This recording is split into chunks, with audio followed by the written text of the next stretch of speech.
Okay. Do I have audio now? That makes absolutely no sense.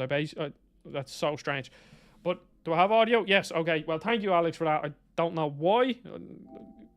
But yeah. So as I was saying, Rise of the Ronin. Currently a 76 on Metacritic, which I think is still a good game. It is still a good game in my eyes. And because a lot of people think a 7 out of 10 is bad, I don't think it is. 5 out of 10 means it's average or exactly middle of the ground. Anything above a 5 is when you're like kind of okay, good, very good, great, amazing, all that sort of stuff. So yes, this game is $80. No, not $80. €80. No, so then it will be $70. Apologies. Let me change that title. Is that right? It would be $70. Is that correct? Let me just change it because it's €80 over here. I mean, still, regardless, like what's €80 to dollars now? Bearing in mind that includes our tax when we pay €80 to USD. So, I mean, €80 in USD is $86. So just keep that in mind. That's including tax. So I know, obviously, in the States, with I assume with whatever place you're in, depending on the tax, you could prioritize. Oh, ray tracing. No, we're just going FPS. Yeah. So I still think this is good. Now, the thing with these sort of like, with these types of games that receive these sorts of reviews, if I listened to these reviews, most of the time it probably saves you. It probably does save your wallet. But sometimes you will find a game that you love. You will find, in my case, a Days Gone, a game that I can see has many flaws, but I think as an open world game, it's really fun. I platinumed that game. It took me like 80 hours, which is insane. Another game, Watch Dogs Legions. Now, I bought that game on sale. Watch Dogs Legions, I believe, is one of Ubisoft's best games.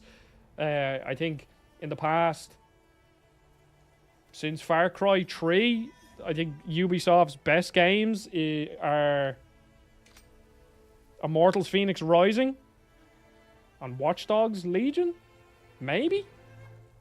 Out of their open world studios, I'm sure there's, a Rayman game or something. But, like, you will miss out on some of them games.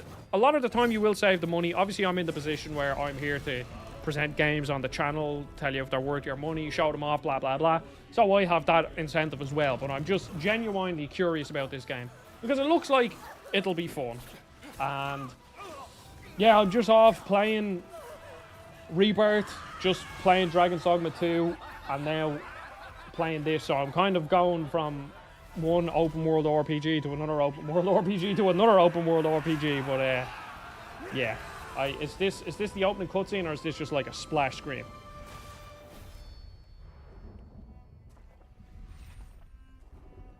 But yeah, like and once again, aesthetics, like when I did my Suicide Squad stuff and I bought that game early, did that cost me 110 or 120 euro? I forget, but it was 110 or 120 euro, which was insane. But again, I say I use that for the channel so I can get the videos out early and, all that stuff. So we've done all the visuals, so we'll just jump into the new game. We'll just see Dawn, Dusk. I guess I'll just go normal. I assume like this is a Team Ninja game. Rise of the Ronin is a fictional story that takes inspiration from a time of expansion into... Oh, crap. I didn't read it. Sifu. From what I've seen, it looks like... I mean, I don't know if you've ever played Nioh aesthetics, but they're Souls-like games. Probably the best of the Souls-like games. Outside of Lies of P, I think. And this is kind of like Nioh, but open world. So maybe like Nioh mixed with Ghost of Tsushima / Assassin's Creed, I don't know. But we shall see, we shall see. I think the thing that could keep me, that I'm excited for, is that this is... I better actually pay attention to this. I know this is in like 19th century Japan, I think, and the certain shogun is like coming to an end, or I don't know. There's Americans in Japan in this too. I don't know. I actually don't know anything about this in like about the history of this, how accurate it is, or what the time period is. So hopefully the game teaches me some stuff.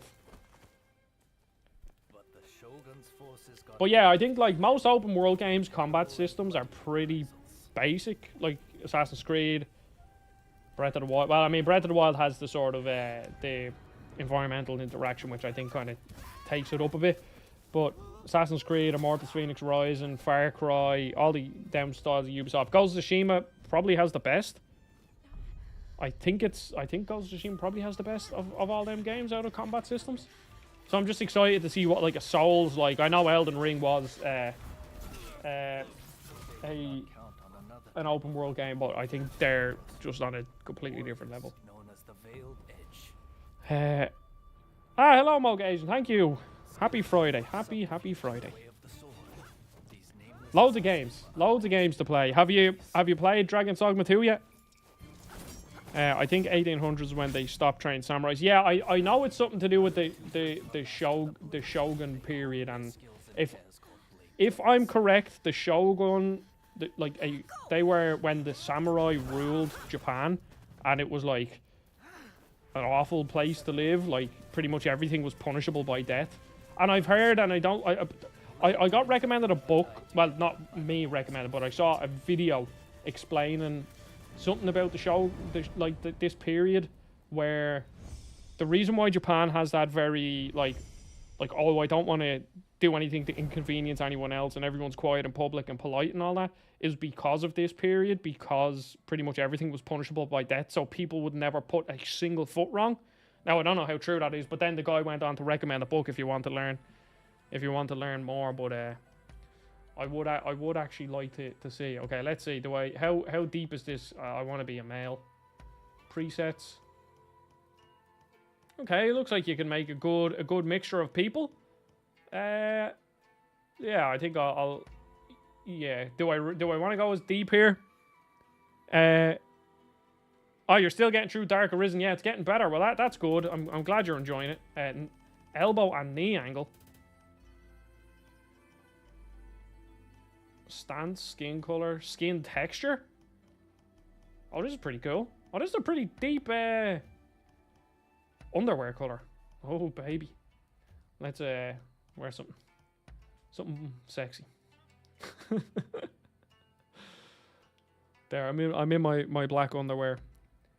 Yeah, as I said, Mocha, I just couldn't finish the game.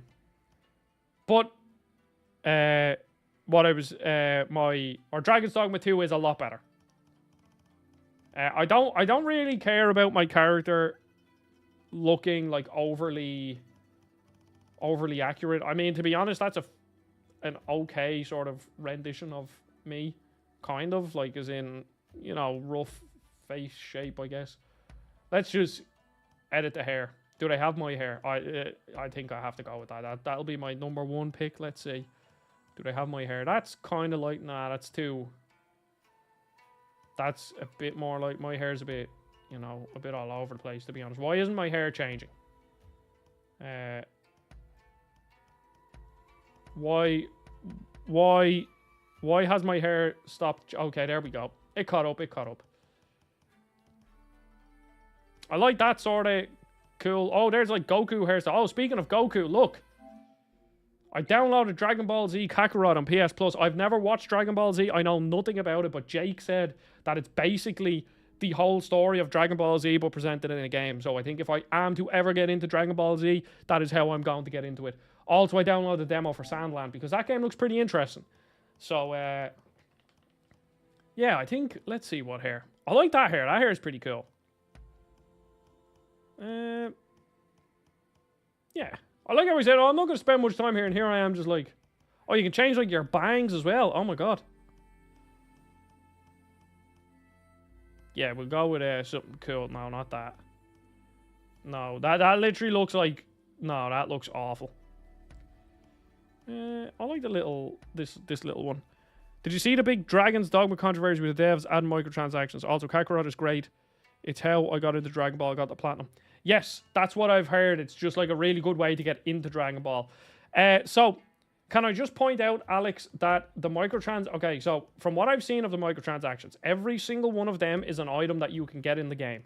Also, the game is in no way, shape, or form designed to force you to need to buy the microtransactions. If I recall correctly, the microtransactions are, oh, look at me. The microtransactions are mostly consumable items that you can find. Yes, they are hard to come by, as in like some of them are the what you call it, the fairy stones that you can use to fast travel. Now, the game is made in a way that it kind of discourages you from fast traveling because of how I think those legs look a bit different. It discourages you from fast traveling because the resources are so rare. So it forces you to explore the world. But Dragon's Dogma Dark Arisen was also like that. It's not like they added that in as a way to like force you into microtransactions. That was obviously just the vision. It's the same thing with how Resident Evil 4 Remake had the same kind of controversy where people were just so... What's this? Let's go. Where people were just so annoyed at the microtransactions because it's like, oh, look, I could buy this gun instead of getting it. It's like, well, then just don't buy the gun. Just don't buy the microtransactions. That's how I feel about it anyway. What is this?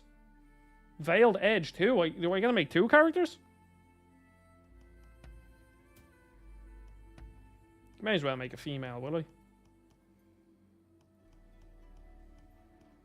I don't really care about my secondary character looking like, or trying to like, yeah, we'll just go with that one. Yeah, I don't really care about that. Yes. Setting up your veiled edge. As a swordsmith polishes a blade, so too does a bladesmith sharpen the veiled edge in their charge. Choose a blade sharpening origin to determine the veiled edge's initial ability and special skills, as well as weapons which they... Oh, cool. Okay, so there's classes. Oh, baby. Oh, what am I going to do? What am I going to do? Recommend... So, beginner and novice... Okay, let's see. How's it going, Fo? Everything's going good here. I just want to read these... So, learn the way the veiled edge passed down for generations. Cut down those who stand in your way and strike fear into your enemies. So I use sort of swords and katanas. Learn the art of ninjutsu to complete highly dangerous missions, train in utilizing various equipment and assassinate multiple enemies at once. That's the one I'm going for. That one sounds cool. Yeah, microtransactions don't bother me. I couldn't care less about microtransactions. It got bad during the days of like Shadow of War, where you could, and was it Assassin's Creed Origins or Odyssey? One of them at this, both of them games, one of the Assassin's Creed games and Shadow of War, were deliberately level gating you so that like you either had to grind for hours or you could just pay for like an XP booster to get to the next mission, and that's when it was bad. But it hasn't happened like that in ages. It just doesn't. It just find me a modern game that is well respected that tries that shit, because it just doesn't work anymore. And that's why I generally just don't, I really don't care about them. And battle passes, I'm one that likes battle passes. It's just another way to reward you for playing games. And also, like, I really don't mind, for a game that I love, I don't mind giving them 10 quid, give me a couple of skins, and I can show my support to the developers. Like, for the finals, for example, like, I love that game. I bought the first battle pass because I played it, and I was like, oh shit, I really like this game, and I want to show them that I like the game. And excels in dexterity. Paired swords. Where are the paired swords? Are you a paired sword? Yes. It's best to go with something that suits you. Okay, normal attack. Okay. So we have pop. We have a forward square. Forward square. And then a charge attack. Okay. And then I assume... Okay, cool. Glad to see the game has proper balance between microtransactions. Yeah, I genuinely think it does. I never once... I was playing a pre-release, but like... You know, I never once felt like I needed to... I needed to buy it. Now, what could be a spear? A spear's probably a good secondary weapon. Get a bit of range going, maybe. I just got a game called Bears in Space. I actually saw that game fall on Keymailer, but I didn't reach out for a code, but it does look really good. It looks like a very fun, a ridiculously fun sort of first-person shooter. How do I change weapon? I just got a game. Yeah, cool. Oh, yeah, I heard it's almost... I saw G-Man Lives video, and he was saying that it's kind of like High on Life a bit. Which I think looks really cool. Recently I replayed OG God of War game. The OG God of War... I do really like the old God of War games. But some parts of them are extremely frustrating. But they are very good. I played them on the Vita. I just dislike when I've paid 60 plus for a game and it's got a battle pass. See, like... If it's all just cosmetic and it has a battle pass, I really don't care. Even if I paid money for it, like it's, I simply couldn't care less about it. And it's like, I don't know, it's, and this could come and bite me, like could seriously come and bite me in the arse.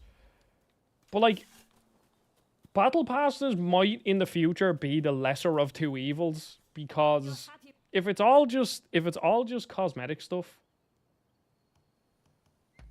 then Let's go.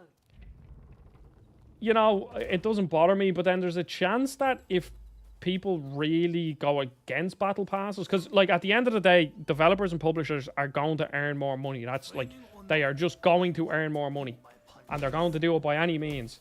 And I think right now it's like the battle passes could very well be a like better the devil you know than the devil you don't. So I think I fucked that one up, but you know what I mean, that whatever that saying is. So I'm just kind of afraid of what the alternative could be if battle passes go away, because again, if it's all just cosmetic, then it just doesn't bother me. Technically, I'm just saying Batman Arkham Knight technically had a season pass. Well, season pass and battle passes are different. Season passes are like you get DLC, and I've absolutely no problem. Like if you take like the old Borderlands model, yeah, like if the DLC is good, then you're just paying more money for more of what you want. I like the old Borderlands model of, and a lot of games do this. I just use Borderlands as an example of sort of like, we will give you a full game, which they do. All the Borderlands games are full and complete games.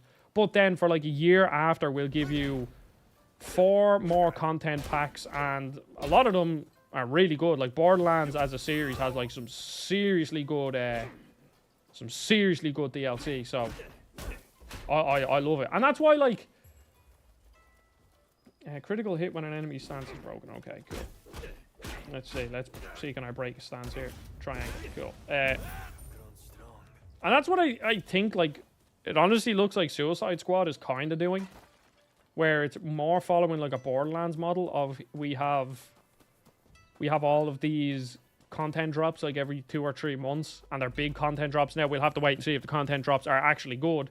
You know, that is yet to be seen. But we'll know by next week when the Joker stuff drops. But that's what it seems like Suicide Squad is doing, and I really like it. I much prefer that than a game that just constantly wants your time, because I don't want to sit there and play fucking Suicide. Like I really enjoyed Suicide Squad. I put like 30 plus hours into it. I had a really fun time with it. But like I don't want to sit there and play Suicide Squad for 100 hours. Cross swords and show me all you've learned. I'll get the better of you this. Okay, use a counter spark to deflect and neutralize enemies' attacks. Okay. Well played. That felt like I should have parried that.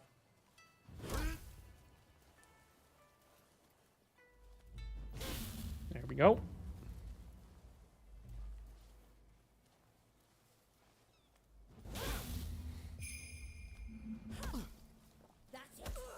Yeah, it is a really fun multiplayer game. And I enjoy doing all the end game stuff.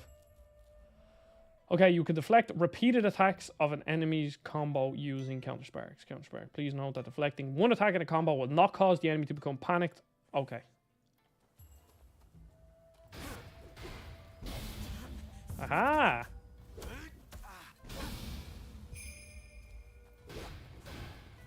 I know Oh, you're too early. remove. You'll have to do better. Yeah, I'd say I wonder how hard this combat is going to be by the end of it.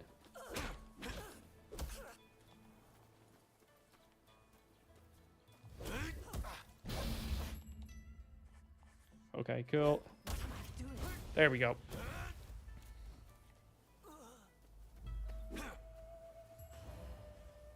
You've improved. Yeah, it does look a bit like Ghost of Tsushima. If you made Nioh and maybe made it a bit like Ghost of Tsushima, so I'll have to see what when we get into the open world what it's like. I'd imagine it's going to be significantly harder than Ghost of Tsushima.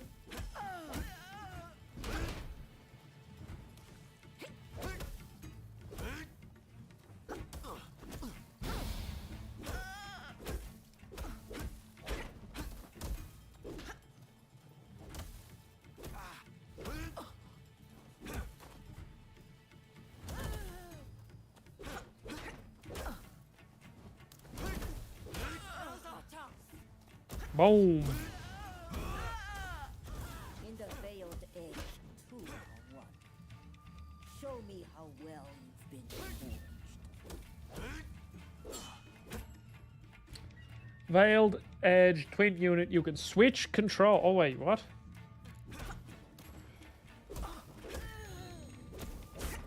Wait, she's literally using the same weapons as me. Okay.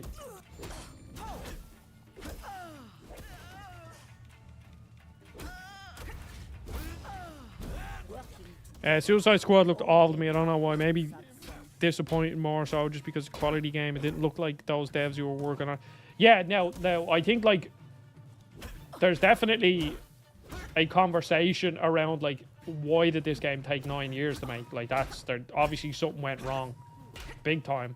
I still think the game itself is quite fun, and I think the loop that they made is like really solid.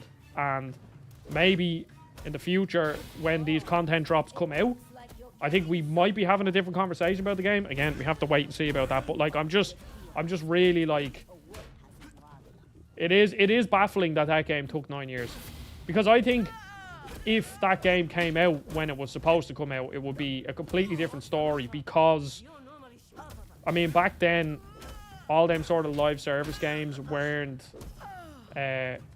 absolutely everywhere. They were still quite common, but you know, people weren't sick of them. It was more the start of the live service, and that's probably when it was supposed to come out.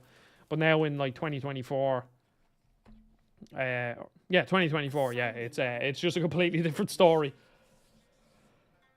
I think the low graphics is intentional, because imagine trying to get to run a game like Arkham Knight while trying. Yeah, well, I don't understand how anybody could say that Suicide Squad is a bad looking game. It's a very, very good looking game. The character models are insane and the animations are unreal. And then all the particle effects, like there's just it's a satisfying game to watch and play. Kill Perry. You dare question your master? Well, if you insist. Plus aesthetics. A lot of those pictures that people put up of like, oh look, this is Arkham Knight in 2016 or whatever it came out, and here's Suicide Squad in 2024. They showed parts of the map that you can't go to. They were like off in the distance, so they don't even, they never become fully rendered, and they're showing off that. And then in Arkham Knight they're showing a part of the city that you can explore, and that's just when you just can't trust anything like that until you see it with your own eyes, or you know, get it from somebody that you trust, because they're just it's just people looking for like engagement on Twitter or something. Now move.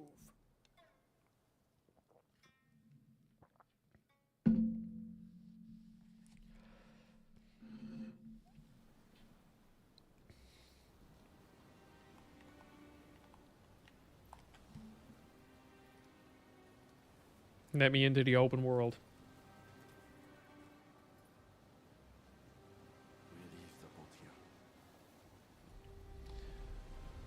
And of course, you click on I'm on Twitter here, just making sure see my making sure that my tweet went out, and like the top fucking tweet I have is from some Xbox guy, Colt Eastwood, talking about how Dragon's Dogma 2 runs 10% better on PlayStation 5 or on Xbox over PlayStation 5. It's like, mate, you're a fucking full-grown man and you're just talking this shy. Just fucking, he's just sitting there like championing one console over another, and he's constantly like tweeting about how like Rise of the Ronin didn't do well and all that. It's like, what is it's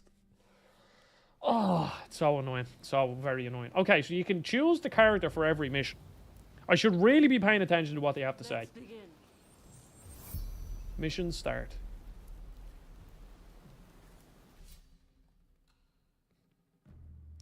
Yeah, it seems running really well on my Series S, but it was weird, like the posters don't render. Are you talking about Suicide Squad 4? Yeah, it's exactly aesthetics and exactly Alex. They're just like I am a PlayStation fan because PlayStation give me great consoles and they give me great games. But once PlayStation stop giving me great games and great consoles, then I'll no longer care about them. But then you have these people and like their whole life is about whether or not their console is doing well. Or their console, if you want to put it in that. And it's just like, and it's like, if you're when I was 14, and because over here, I don't know what it was like where all of you were, but like when I was like 14, I played on PlayStation when a lot of people played on Xbox because 360 had Call of Duty exclusivity and all. Okay, I need to actually pay attention. This is a Souls-like game, but that's when Xbox had the exclusivity for COD map packs and all that, so everyone played on that. And obviously when I was that age, it was like, yeah, PlayStation or Xbox is crap, PlayStation is deadly. But like, you know, once I kind of, you know, once I hit like 16, 17, I was like, all right, well, I don't care anymore. But these people are grown men, so just keep that in mind.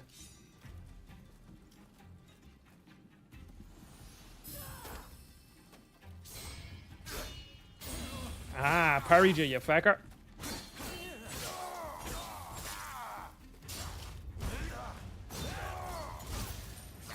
Yeah, well, I mean that like I don't actually believe that these people genuinely care. Like these 40-year-old men who are doing this on Twitter. I just can't believe they care. I think they're Xbox fans, and they just realize that it gets them clicks and views and all that, so they're just doing it. And I mean, that's fair enough, but I don't know. I wouldn't want that to be my online presence personally, because like I have problems with Xbox but I have problems with Xbox because of how I think they're affecting the industry, not because they are Xbox and I don't like them because I like PlayStation, you know?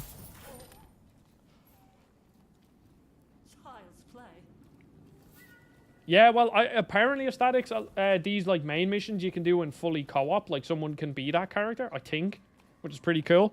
I don't get dunking on people for what they play on personally. I'm just never going to buy an Xbox because, yeah, exactly. Like, I bought an Xbox, specifically a Series S, to do that, like, PlayStation. I know, obviously, like, I had a series called PlayStation Fanboy, but, like, that's obviously not true. Well, I am, I guess, a PlayStation fanboy, because that's what I play most of my games on. But you know what I mean. Wait. Deflecting will temper... Oh, cool. Yeah, let me get this. How do I get this timing down? Cool. Okay, I need to... I'm in the Dragon's Dogma thing with my... Okay, let me just get used to all these buttons here. But yeah, like a rifle. I only bought the Series S to play like all the Xbox games that I never played, and I haven't used it since. And if I do play a Xbox game, it's more than likely on PC. Like that's where I played Hi-Fi Rush. That's where I played Starfield. That's where I played Redfall. No, did I play Redfall on? No, I think I played Redfall on the PC. Yeah, I did.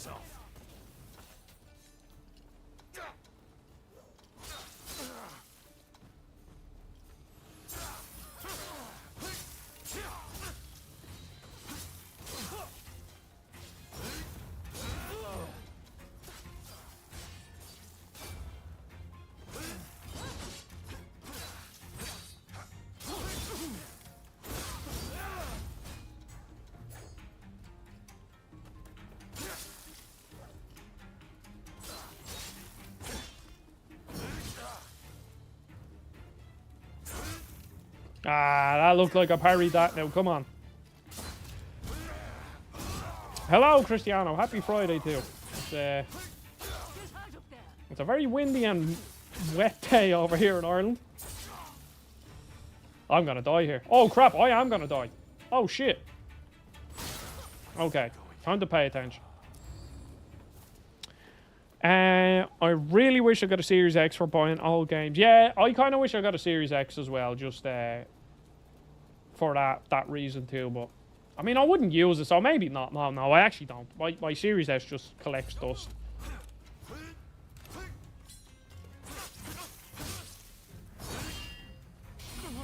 Ah, there we go. Got that parry down. Is Redfall any good? I've heard some bad things about it, and I was going to download. No, Redfall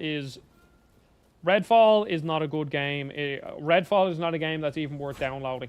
It's not only did it launch in a bad state, it ran awfully, had loads of bugs. You know, there was missing things like there was no takedown animation. Bear in mind, there was no takedown animation for a developer that previously made stealth immersive sims. There was no stealth takedown in their Redfall game. The enemy AI at launch was broken. Apparently, it's still not great.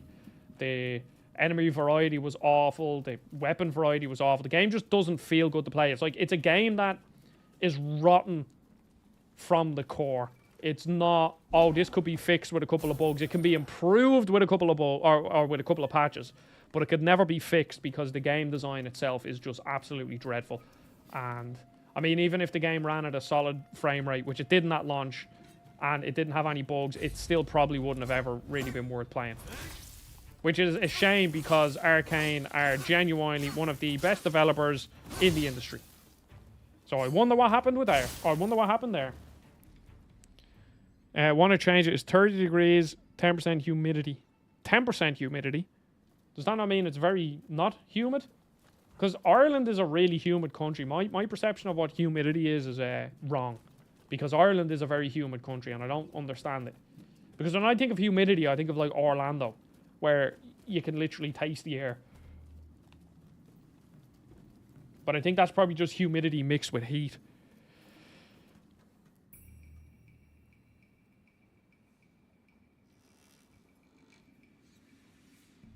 Oh, it's dry. Okay, no, I get what you mean. Yeah. Ireland is very humid. That's 20. Well, aesthetics. I mean, you could always give it a go. I just don't think that game would be even worth playing. If I'm being totally honest, I don't think it would be worth playing. But I mean, you could always give it a go and see. There's no harm in trying anyway. Okay, sub weapons. So I have an American rifle Mark II. Let's actually use one of the rifles. Do I have?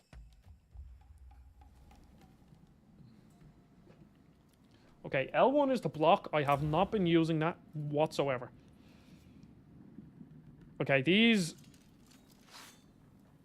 Okay, L2 is to shoot. Okay, cool. This is going to... Yeah, you could also try it on Game Pass. I don't know what you have it on. But maybe the PC Game Pass thing is broken. Because I know PC Game Pass struggles with certain games and I don't know why. The ports are... they just don't work well on PC Game Pass. Some of them.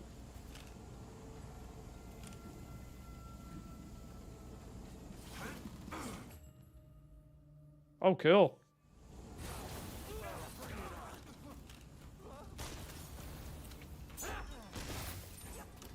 Can I not just, like, shoot everybody? And does that, like, kill them? Let's see. Oh, well, they can dodge me fairly easily. Alright.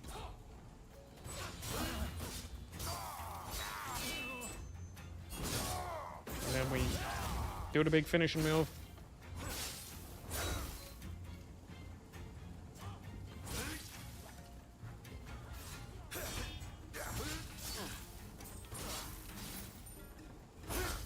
Oh my god, okay. Some of these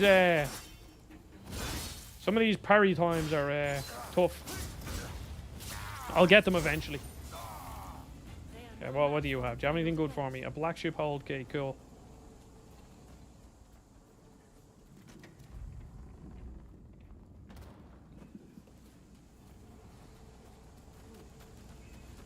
But I certainly wouldn't want to change that, Cristiano. I don't like warm weather. Warm weather does not. So these are like... These are bonfires, are they? It is. Touch the banner. What does this do? Rescue mission. Warp. Oh, cool. So I can move to any... Alright. Oh, a treasure chest I missed. Ah, feck. It doesn't really matter. I don't think it matters that much.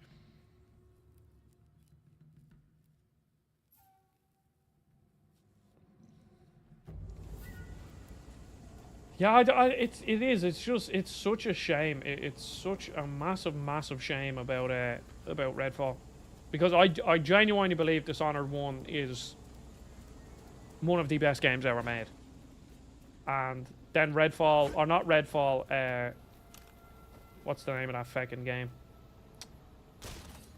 Oh, why can't I think of it? Deathloop came out, and that is genuinely one of the most overrated games I've ever... Oh, crap. No, okay. No, I see where I am now. But that is genuinely one of the most overrated games ever. And I will die on that hill. And yes, I have beaten it, because I didn't beat it when it first came out. And then I went back and beat it after Redfall. And I had a way better time than when I first played it. But that game is still so overrated. It gives you the illusion that you are doing things in an order that you can almost affect. But then... you very quickly realize that the game has one way and one way only of beating it, and that just doesn't really gel with how the rest of the game is set up.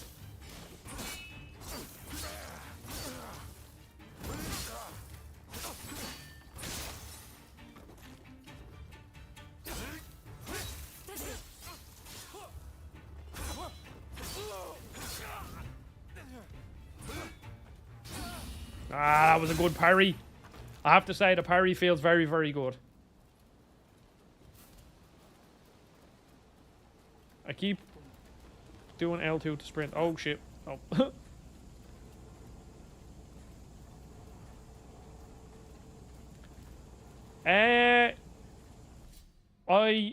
I assume our redcoats American soldiers from the 1800s? Is that what they are? I should know that, because I studied a fair bit of history. Well, like, you know, in school. I never did, like, what you call it, college level history.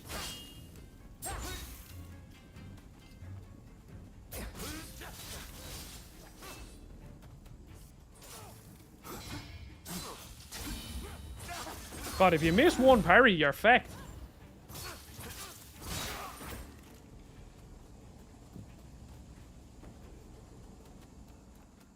Well, if there's one thing Irish people are good at, it's fighting British soldiers.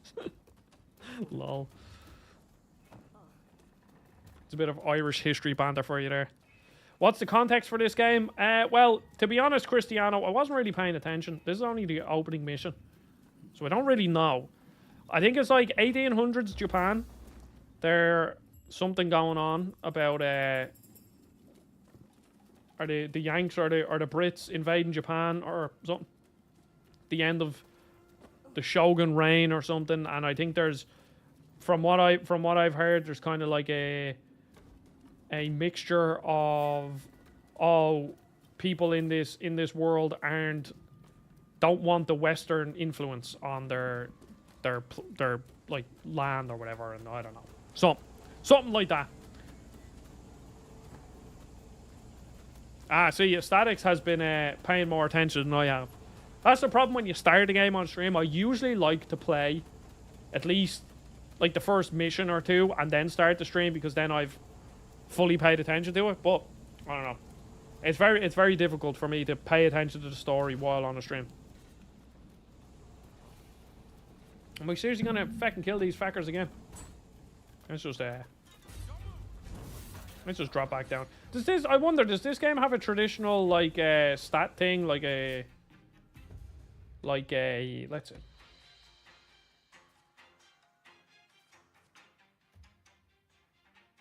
Martial skill. Hell's Cross. Oh. Or one. Oh, so I actually have two. Okay.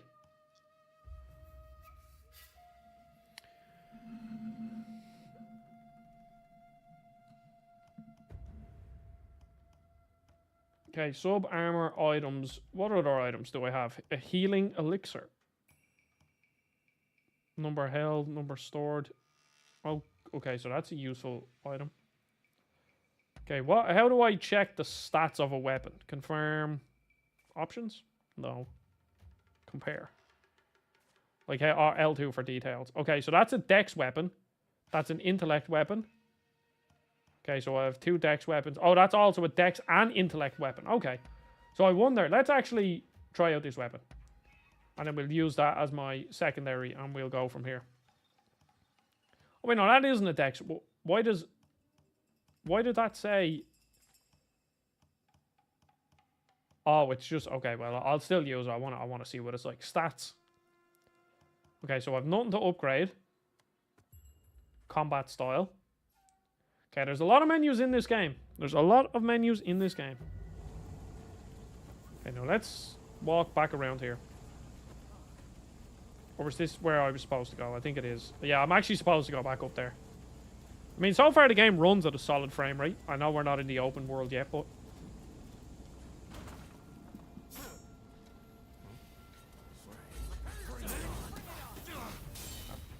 Aha! My weapon's on fire now, you fuckers. Haha! That's actually that. I really like that. That is so cool. So for anybody that didn't see the start of the stream, if they shoot a bullet or throw something like fire at you and you deflect it at the right time, you your weapon goes on fire.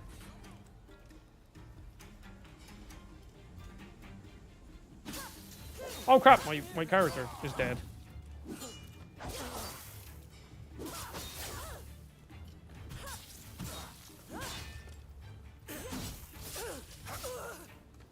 I need to start paying attention to my health more. This is a problem when you go from like playing something like Dragon's Dogma that isn't like hard at all, almost. And then you go to playing like a Souls like.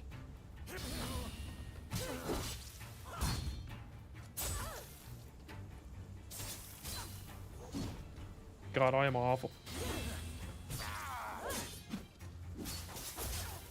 Oh my god.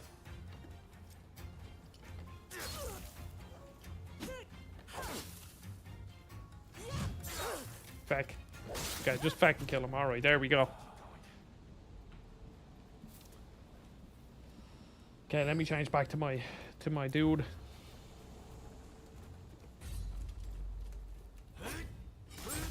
Ah, I missed. Trying to get this down is tough.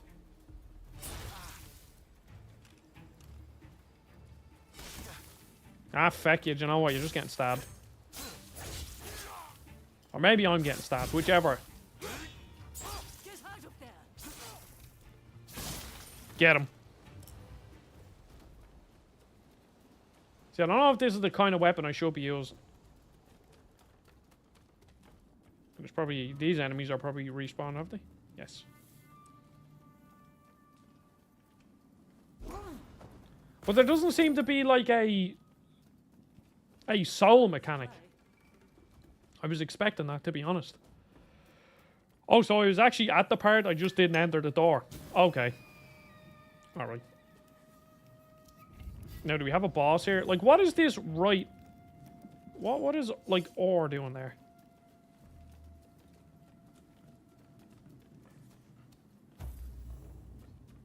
It's close. This country will open up at long last. Perry's report. Who's Perry? Can I look at that? Items, maybe? No.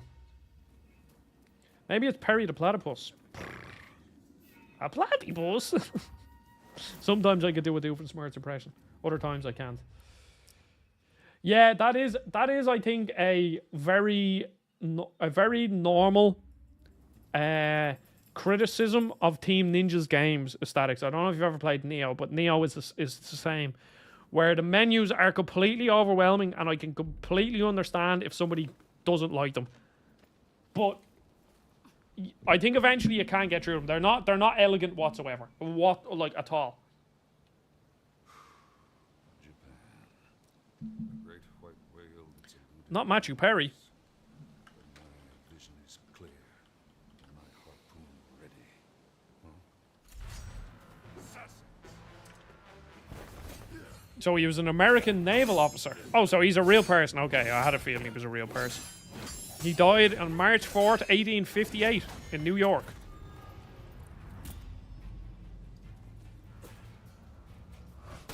Ah, yeah, he played a leading role in the Perry expedition and ended Japan's isolationism and the convention of the Kanagawa between Japan and the United States in 1854. Till I've netted this whale.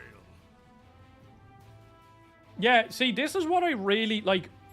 So, I really like when games do this. Now, I don't know how historically accurate this stuff is, but what I really like about games like this, and I had this effect, and like Medal of Honor and Call of Duty had the same effect with me when I was a kid, where I'm not sure how accurate Call of Duty, the old Call of Duties and the old Medal of Honors are, like historically accurate. But what they did is they got me and a lot of people that I know interested. I was already interested in history, I always have been, but it got us interested in that period of history. And they might be the most historically accurate thing in the world, but they pushed me to do my own research and get interested and like read books and watch documentaries and go to school and pick history as a subject and stuff like that. So I think it's still really cool. Oh shit.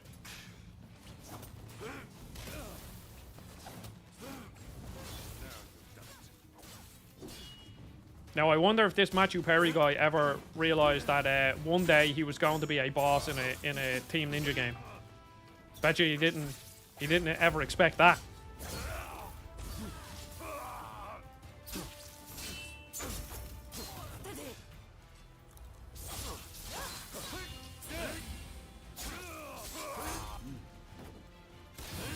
Aha, you fecker. Come here. I'll light you on fire, pal. Slice him up. Kill me, and you're all done for.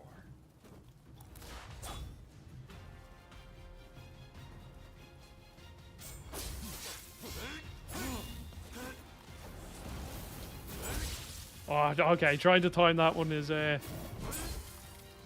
tough. I don't know. Wait. Did I not read that tooltip? I don't think I did. I don't know if. Okay, I can.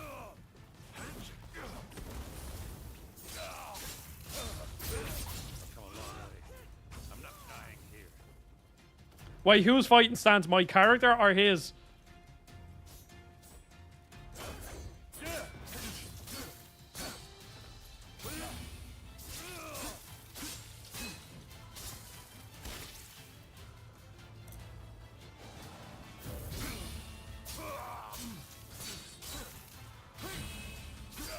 Okay, I'm getting there with the parry.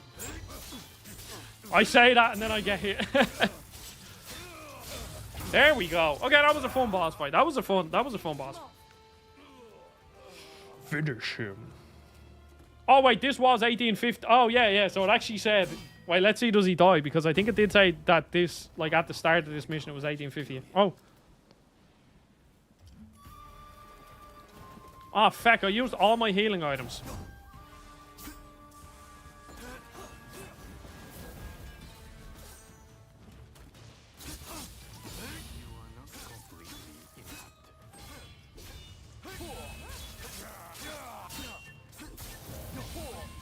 I'm getting too good for you, pal. Here. That was good. That was good. Well, Alex. Well, I'm fighting the first boss here. I just killed Matthew Perry, who is not the Matthew Perry you would think it is. Turns out he's a big boy in Japanese history, and I just died. Maybe I was the way this game ended. Yeah, okay, I was supposed to die there. Are these... Wait. Is this blue demon... Since technically... Did I technically kill that Matthew Perry guy? Is this blue demon guy the equivalent of the whispers in Final Fantasy VII Remake? Where this shows... Oh, wait. Live and take the... Oh. Choose... Oh, okay. Wait, I don't understand this. This is pretty weird, to be honest.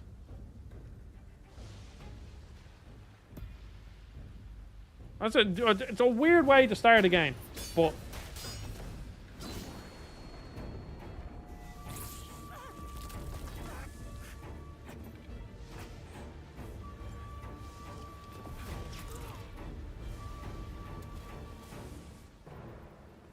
A veiled edge without a partner.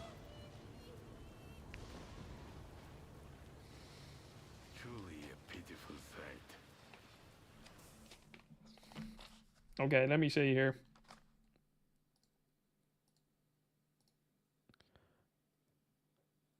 Alex, so far, I didn't really respond to your thing there, but so far the game's pretty fun.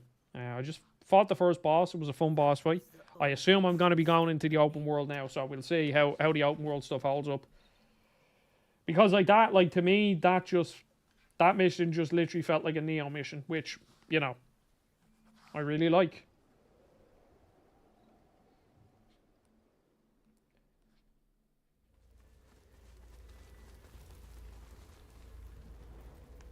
I'm taking notes as I usually do when I play games. Don't forget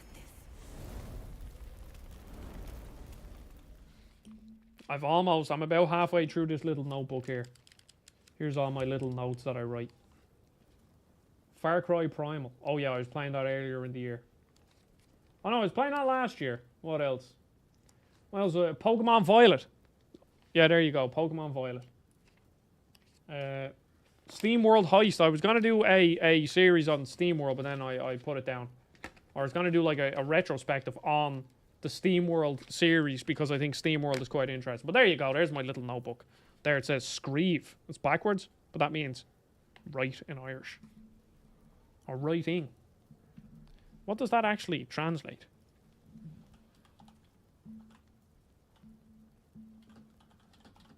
I think it just means write. Oh, write. Screeve, Irish to English. Yes, I was right. Or correct, should I say. Been watching K-Wing's live stream Pokemon Violet. It looks like a meh, but yeah, well, I actually streamed the statics. I don't know if you were there watching them, but I streamed a bit of Violet. I beat Violet, and that was the first time I beat it. And I had a lot of fun. But the game is ugly. So fucking ugly, it's unbelievable.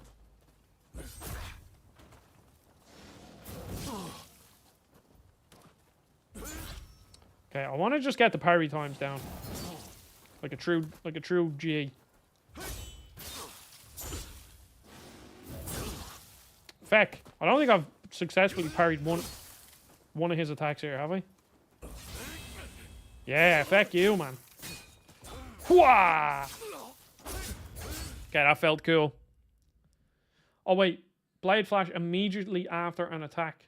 Shake off bloodstains and replenish ki. Oh, cool.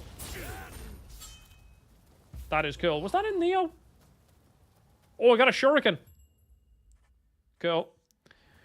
I saw leaked notes for the I was wrong about Final Fantasy. No, that's never happening. I will go back and play Final Fantasy 16 though, Alex. I will.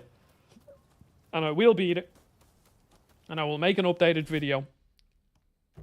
But I just don't like that game whatsoever. And as I keep saying, it is the quickest 180 on a game I have ever done in my life. First 15, 20 hours I loved. Next 5 hours, I hated the game. Oh, we have two boys at the same time. 3 boys at the same time. Okay. If you heard that out of context...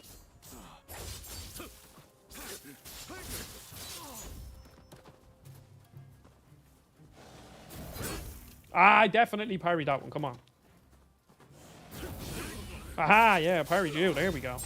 Okay, and then immediately after, replenish the ki.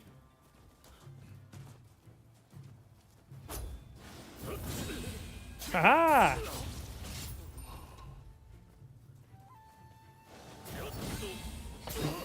Oh, I'm getting good. I'm getting good. Did you just see that? Like, that's why I am a professional at games. That was just professional. Yeah, well, I mean, if I ever got into Maybe one day when the channel blows up, there will be an Adzy Gaming Out of Context, and that will be the first clip. I'm telling you, this is why I cover games for a living, because I am a professional. I'm just that good at every single game that I play. I'm also very modest. Okay, so are these healing items more like the Bloodborne vials rather than the Estus flask? I think they are. They seem to be like a consumable that you find. I just want to get into the open world though, because so far this game literally just feels like Nioh. Not that that's a bad thing, but you know.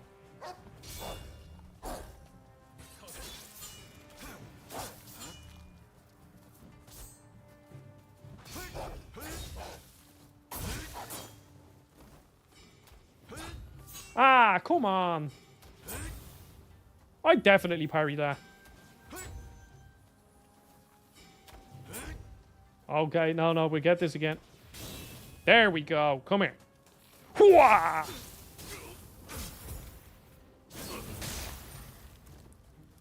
Okay, I need to get good with that, the R1, because that's just such a cool mechanic, just and then flicking the blood off.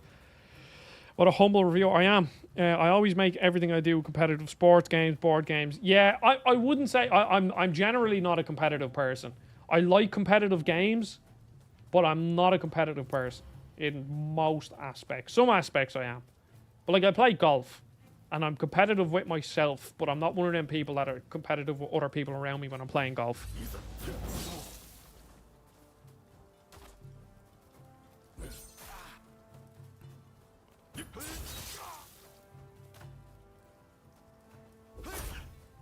What build are you going for in Dark Souls 2, Alex?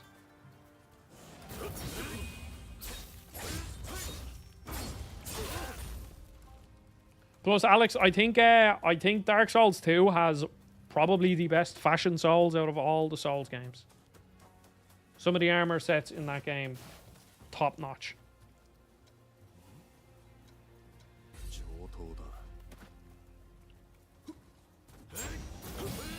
Haha, yeah, you thought I missed. See, there's probably like things I'm missing in this combat here.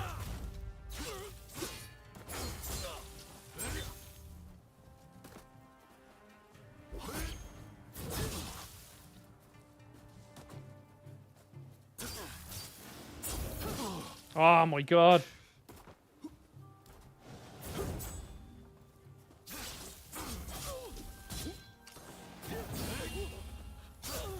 Okay, get ready to... That was a cool finishing move. Nice. That was a very, very cool finishing move.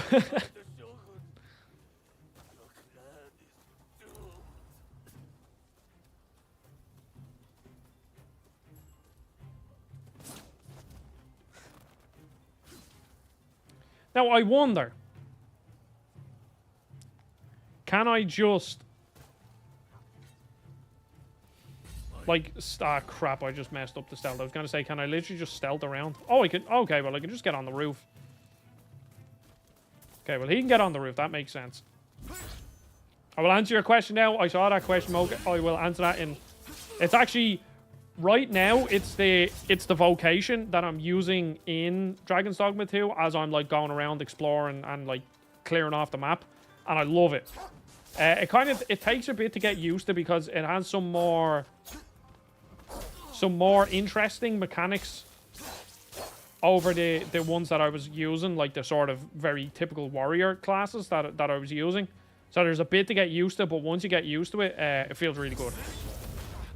Oh no!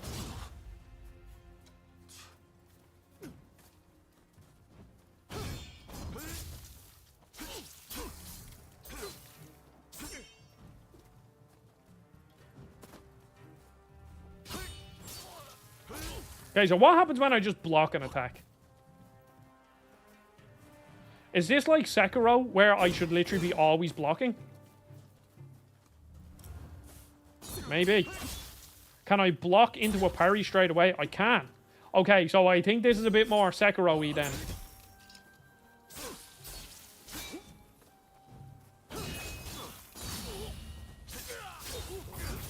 That is so cool.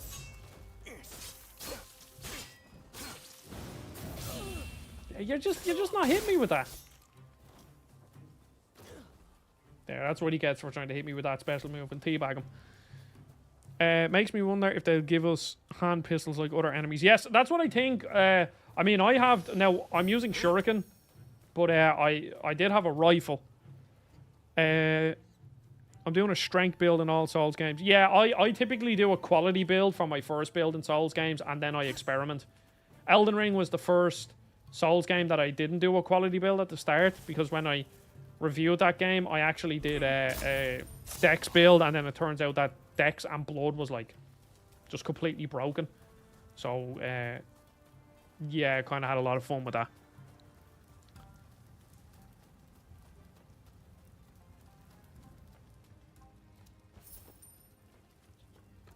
Okay, what did I get? I think I just...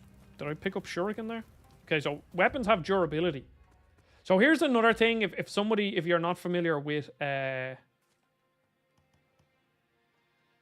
you're not familiar with these games, Team Ninja games, you realize that a lot of it is just like you're picking up a lot of loot, where like you will have 6 different types of sabers, and one will have 37 attack, one will have 41, but the 41 one will have less this and more, and there's a lot of numbers and stats to look at, and it can get overwhelming. As I said, there's never elegance. Elegance isn't their strong suit.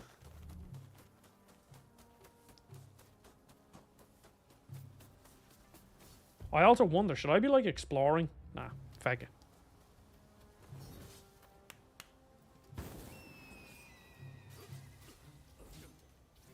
See, I wonder with them sort of developer, like when there is that much loot, surely the developers don't actually make all the stats. Like they create almost like an engine for creating the weapons, if you get me.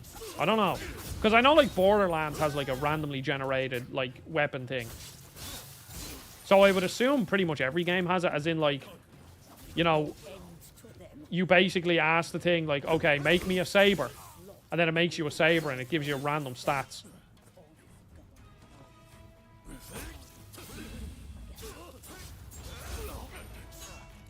Okay, let's see how good the shuriken are. Yeah, you just can't, like, yeah, see you later. Well, yeah, then we'll do that. Was that mechanic in Nioh? I never played Nioh 2.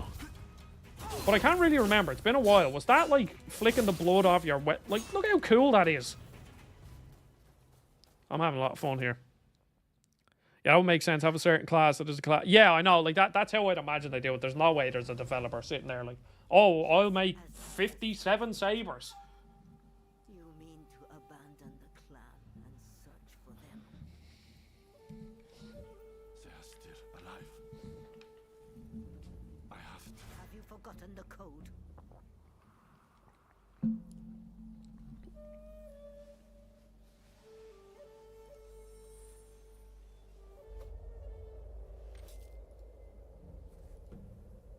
Yeah, exactly. Because I don't think I would. I don't think I would wish that job on anybody. Imagine sitting there having to make all that stuff. Also, for anybody wondering, I don't know if anyone is interested. I did a video for Game Explain of Horizon Forbidden West on the Horizon Forbidden West on the Steam Deck, and the game can actually run at 30 FPS fairly consistently on the Steam Deck, which is insane.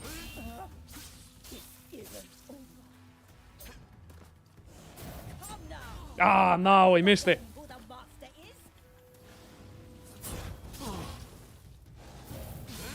Yeah, got you now. I did not train you to hesitate. Back.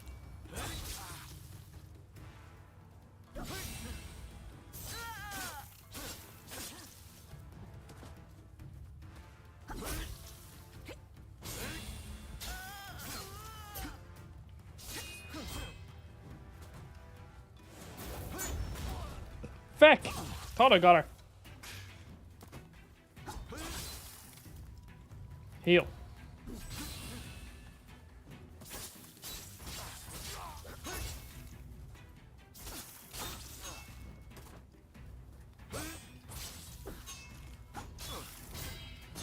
Not bad. Oh, you did learn something. Okay, that's a decent bit of damage there. How will you fight with no twin? Show me all Nah, I you missed it.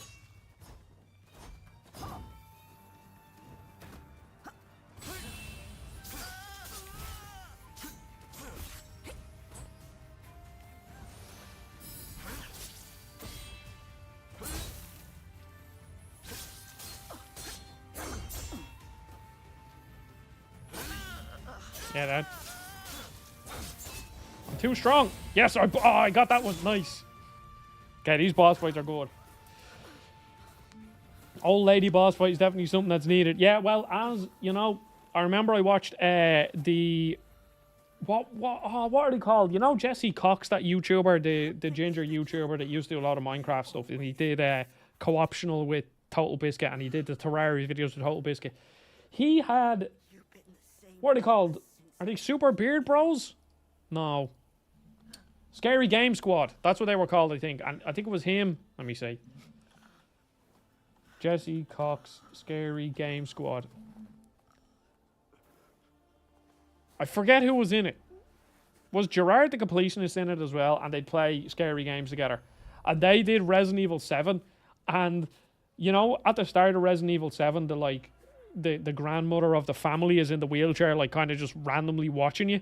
And one of them was like, oh, Grandma's going to be the final boss. And, I think I might have just spoiled Resident Evil 7 there, but there you go. Sorry. I mean, not that it makes much difference, but, you know. They got it right. Apologies, I genuinely, I didn't mean, I like to, you know, I really, really try to avoid spoilers. I'd like to think I've almost never spoiled a game. There's one game that I did spoil, Pokemon Mystery Dungeon Rescue Team DX, the Switch remake of Red Rescue Team. I spoiled that in my video and I didn't warn people about it. But it was like a 20-year-old game at that time. But fair enough, they were coming for a review and they got spoiled on the game. So yeah, that was a big fuck up on my part.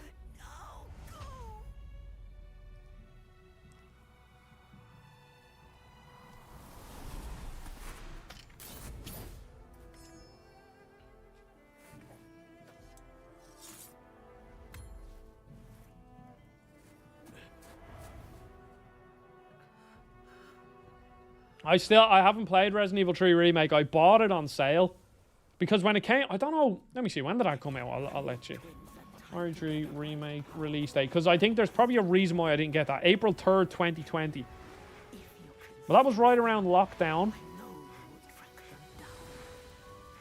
And if I remember correctly, didn't Animal Crossing and Doom came out only a couple of weeks before that, and then I think remake Final Fantasy VII Remake was out a week or two after that. So yeah, there was probably a reason. But it's a game I've never played that I will eventually play. I have heard like it's definitely the weakest of all the new Resident Evil games. But now, Mr. X in Resident Evil 2 Remake is... No, I don't like him. I don't like him. He's too scary. That game. Oh, Jesus, that game is so scary. Okay, we're in Yokohama.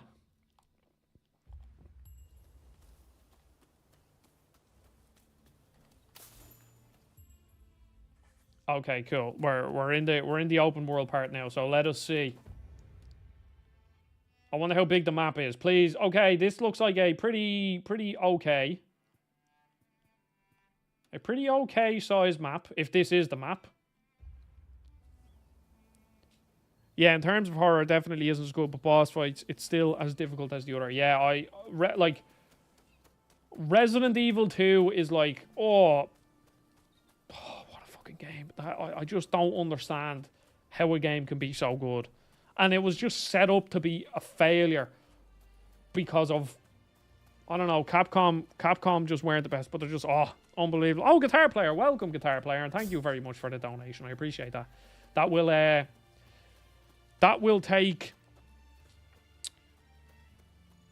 Yes, that will go towards my purchase of Rise of the Ronin. But thank you very much. I appreciate it. And again, you don't need to. No one ever needs to donate. I am here to stream. Regardless, I will be playing these games. So, yeah. But they're always appreciated. Nemesis AI in Ori 3 is so funny. Why is it so funny, Alex?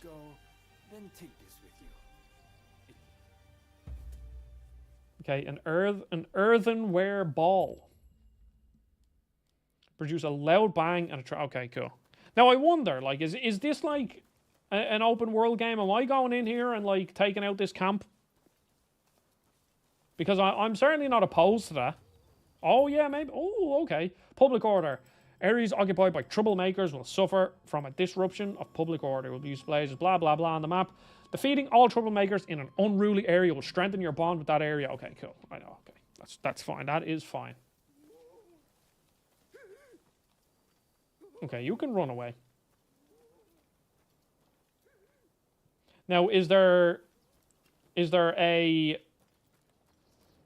an eagle I can use to mark people on the map?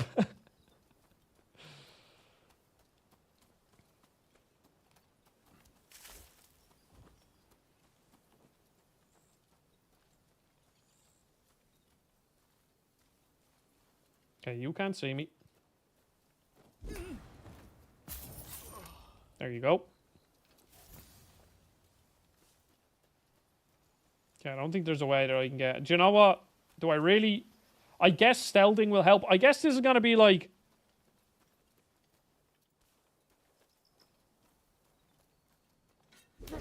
Like Sekiro, where like you can go in and stealth, but eventually you probably will just have to go and fight.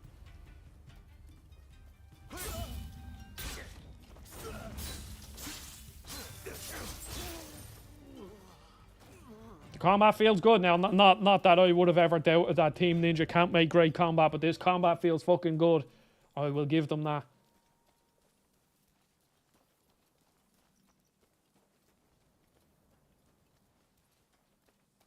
And also, I can't wait to get to the parts that all them tweets were on about, like, oh, this game looks fucking awful.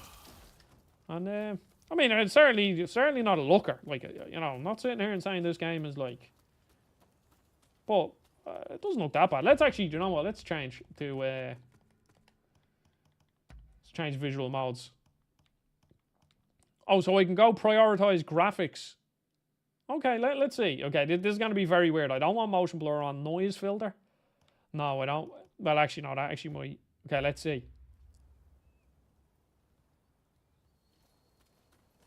I think the game looks a fair bit crisper. But I don't think I'd... Ah, no, it definitely does look a fair bit better. Frame rate isn't awful either, but I'd still much rather. See, because as I kept saying about Rebirth, it's like with Final Fantasy VII Rebirth, the FPS mode was so blurry that I had to play in frame rate mode, which made no sense. Or it was not that it made no sense, it's just very weird for me to do something like that. Okay, let's go in with an El Shuriken first.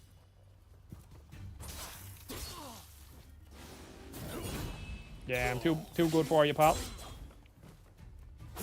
Oh, no.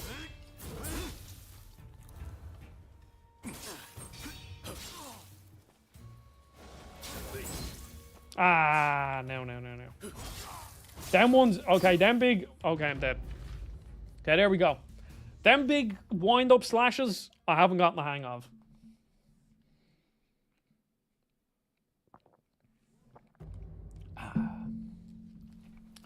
Ah, you fecker. Get good, Alex, get good.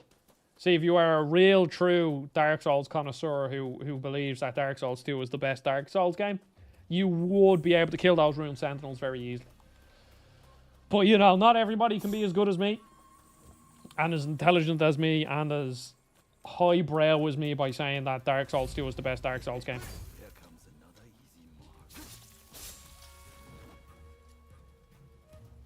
easy mark. Okay, you feck off with your spear, would you? There we go.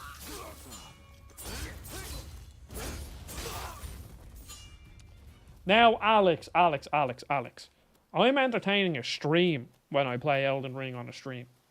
You try, play a game and talk to people and talk to another person on the chat, like Jake, as well as play the game.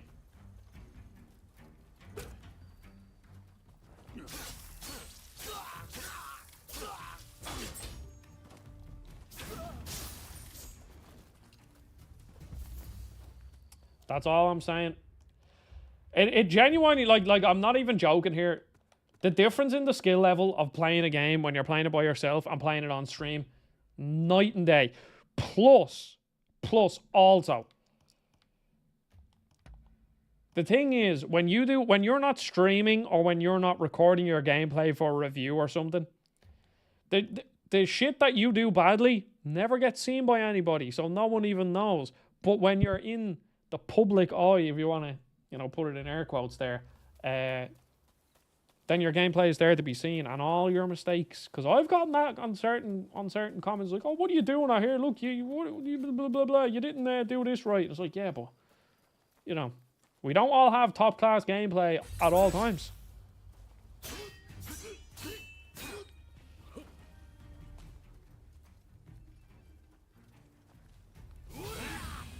Oh, absolutely upended him.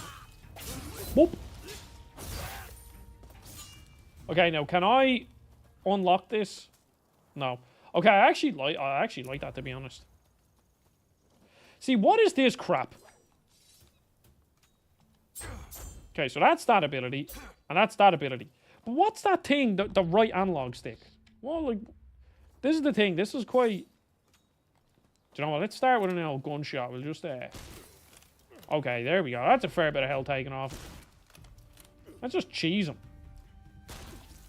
Oh, look, he's nearly dead. Okay, now if I could aim, that would be good, but... Haha, okay, now. He's probably still going to kill me.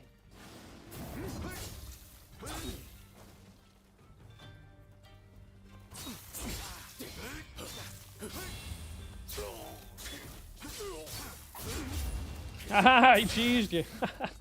Feck you. Your vendetta has been satisfied. I've got a pole arm and a twisted headband, so the loot begins. Look, Mocha Asian, look. Nobody has seen that stream. I played really well on that stream. Nobody watched it, and it's all in everybody's head that I played that game poorly. And you know what? I'm just going to take the VOD down now because Alex is bullying me. So. Okay, let's see. Any nice dexterity weapons? See, because they are the dex weapons. Well, see, exactly, Mocha. That's everyone's sitting here like saying I'm playing Elden Ring badly. You're saying it was entertaining. So who's to say that I'm not playing 4D chess and deliberately playing bad so that people watch the streams more and enjoy them? I mean, don't doubt my intelligence. I'm a smart man, despite what you might think. Guys, he played so well that everyone forgot how well he played, and now they're jealous. Exactly. All I'm saying is, Alex, I played Elden Ring before it came out. There we go. That means I'm a pro gamer. That's it. Begging your pardon, but could you lend me a hand? I certainly can. All this entertainment, streamer is the victim bullshit mentality. No, streamer, I am the victim. I'm being abused. Verbally abused. Yes, I will give you medicine. I require a red flower for the medicine.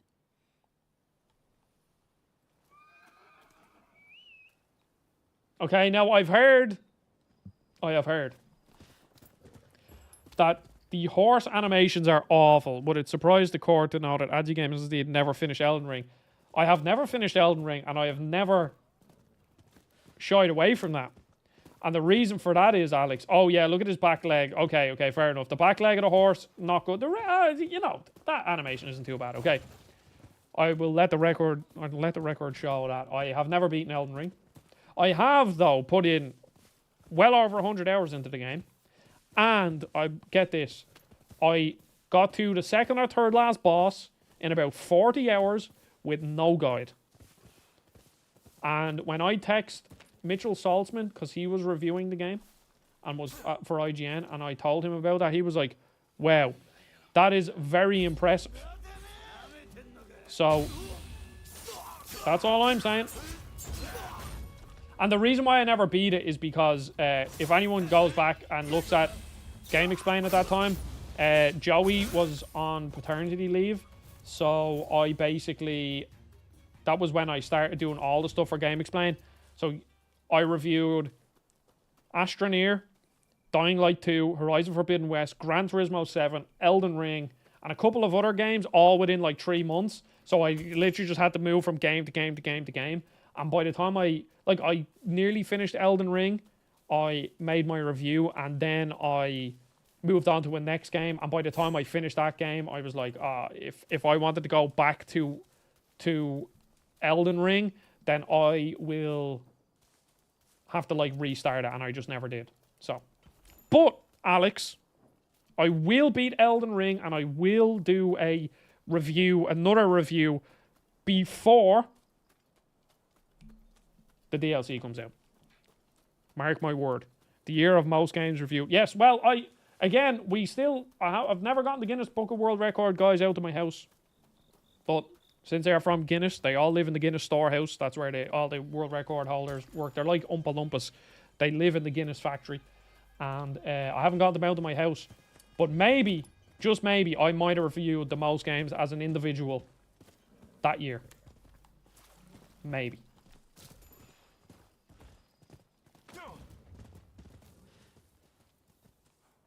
Yeah, these horse animations are so bad I can't play the game. And this is why people are complaining. Look. The same people that are complaining about that horse animation are the same people that are complaining about games being A, too expensive, B, too short or too long or too bloated and too much content that isn't handcrafted. And then they're also complaining about microtransactions. They're also complaining about how long games take to come out. And unfortunately, what they don't realise that if they constantly complain about bad horse animations and games not looking absolutely fantastic, like this game looks good. It does. Like, I'm not going to sit here and say it's an unbelievable game, but I mean, look at this. This game looks fine. But for people complaining about that stuff, I don't think they'll be complaining, or I think they'll be complaining even more when this game comes out and it costs €120 instead. And it's filled with microtransactions because they need to make up the budget elsewhere.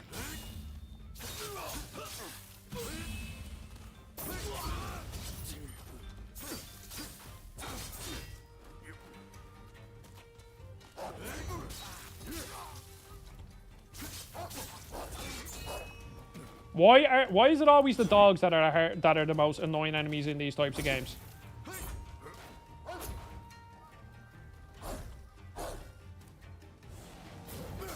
Ah, no, I missed it.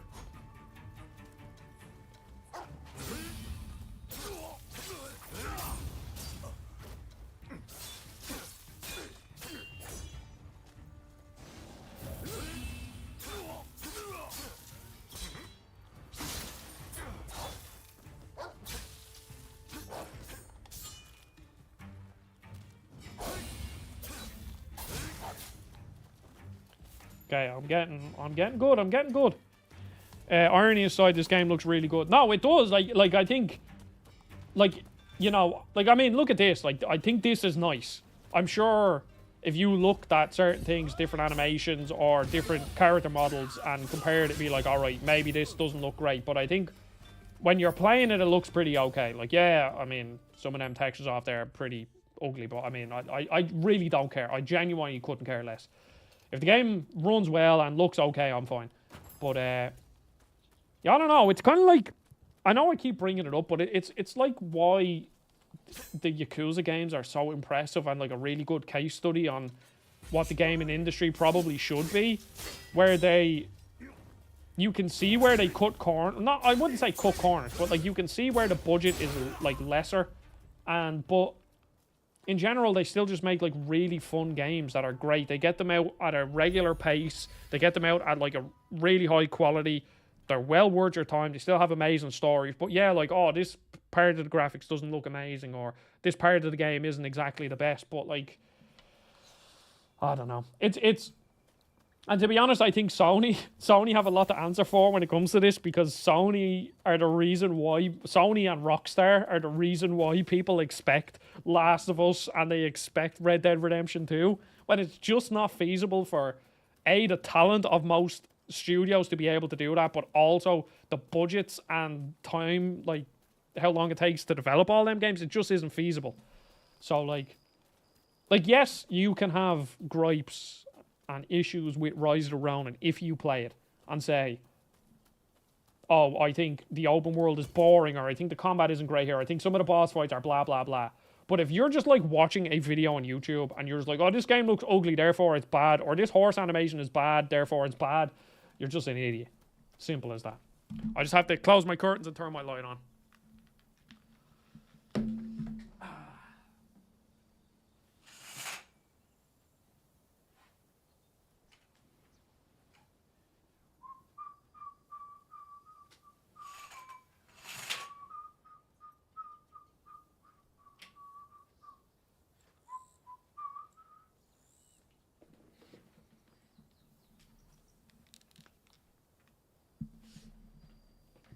And as we all know,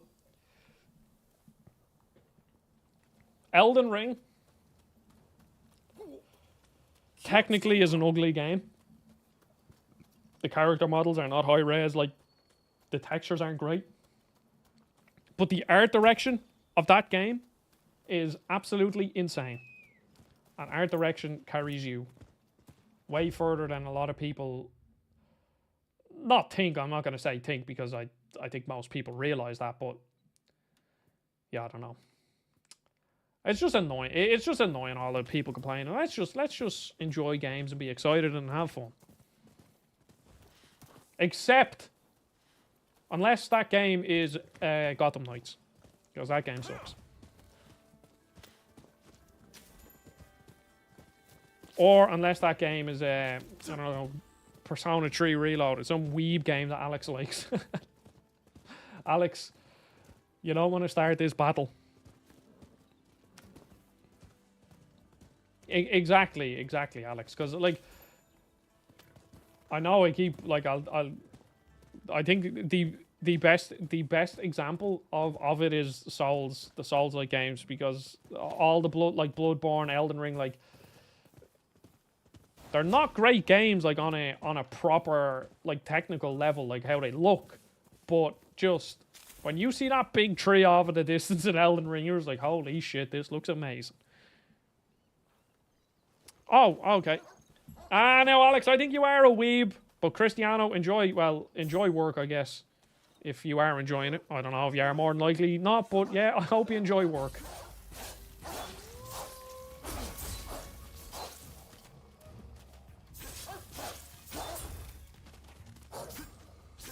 Okay, I haven't really used the power attack much.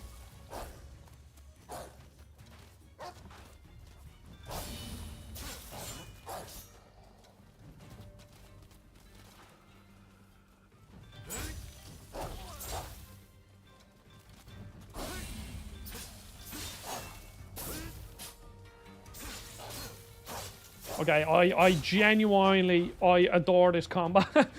It's so fucking satisfying.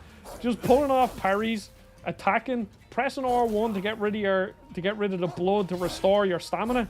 So cool.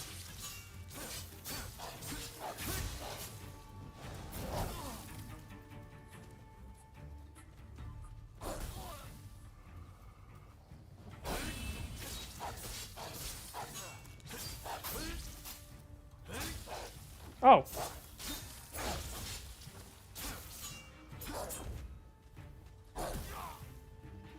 Now, Alex, I think I would, oh shit, I'm dead. Alex, I think you might be a weeb. See, I think I am just enough into Japanese games where I'm on the edge of being a weeb. but I'm not a weeb. Now, Alex, people enjoy the Alone in the Dark streams. People enjoy the Alone in the Dark streams quite a lot. And people might also wanted to see me get scared by a horror game. But Alone in the Dark does look very good, and I am excited to play it. I'm probably going to get a lend of it off David whenever he finishes it. So, yeah. I don't know, it just looks good. I like what THQ are doing. They're probably the only good part of the Embrace. Are THQ owned by the Embracer Group? I always get confused by this. THQ Nordic. Were they owned by Koch Media? Let's see. Yeah, a publishing subsidiary of the Embracer Group. Okay. They are, I think, probably the only good part of the Embracer Group right now.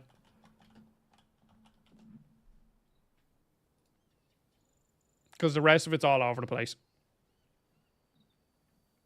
Did Alex? No, Alex did not buy me Alone in the Dark yet. Because he's too busy playing the best Dark Souls game.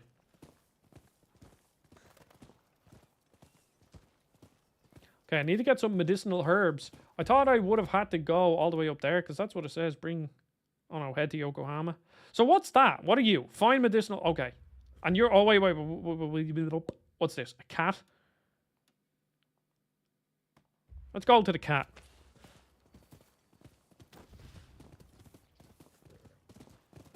THQ also published that Outcast game that I did that stream about as well, which I had a lot of fun with too. And then also they do SpongeBob. You will never ever play Alone in the Dark. Why is that? What do you have against Alone in the Dark? I think you're being quite close-minded here, Alex. Alone in the Dark is a cool series. And apparently the new one is pretty decent too. I think the best review I watched of Alone in the Dark was SkillUp's one. His editor, Austin, that does the reviews as well, also reviewed the game. Because as I said, am I collecting chickens? Oh. Oh no, an egg. Okay, I thought I was collecting chickens. Yeah, well, a lot of them old sort of, you know, childhood games are developed by... Oh yeah, no, the 2008 Alone in the Dark is awful. The original one, Alex, you can get them on PC, I'm sure, for dirt cheap. I forget how much I paid, but like the collection was on sale. And apparently the first Alone in the Dark 1, 2, and 3 are actually good. And I did enjoy the first one. It's obviously quite, you know, archaic nowadays, but it's still entertaining. Oh my. But the new one looks like it could be, and I haven't played it yet, that it could be like a really good sort of... Oh, this could start, hopefully, the franchise up again.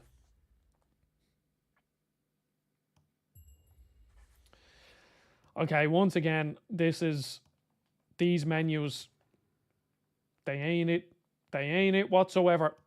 Oh, I can upgrade. Okay, I have one skill point. Strength, dexterity. I want to do dexterity. Craft bolstering items. No. Use grappling rope underwater. Rebound. Oh shit, that's cool. Press X in midair to leap off an enemy while dealing key damage after. Okay, I'm buying that one.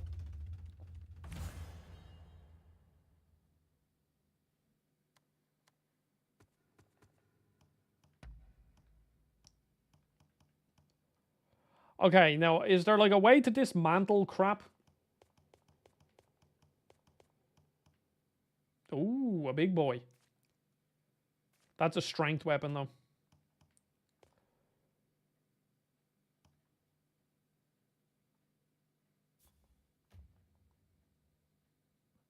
No, there doesn't seem to be a way to dismantle.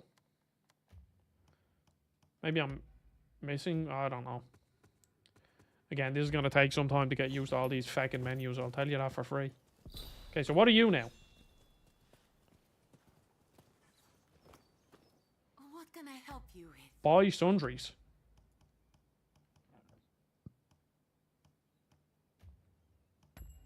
Oh, cool, I can craft. What can I craft? Rifle bullets?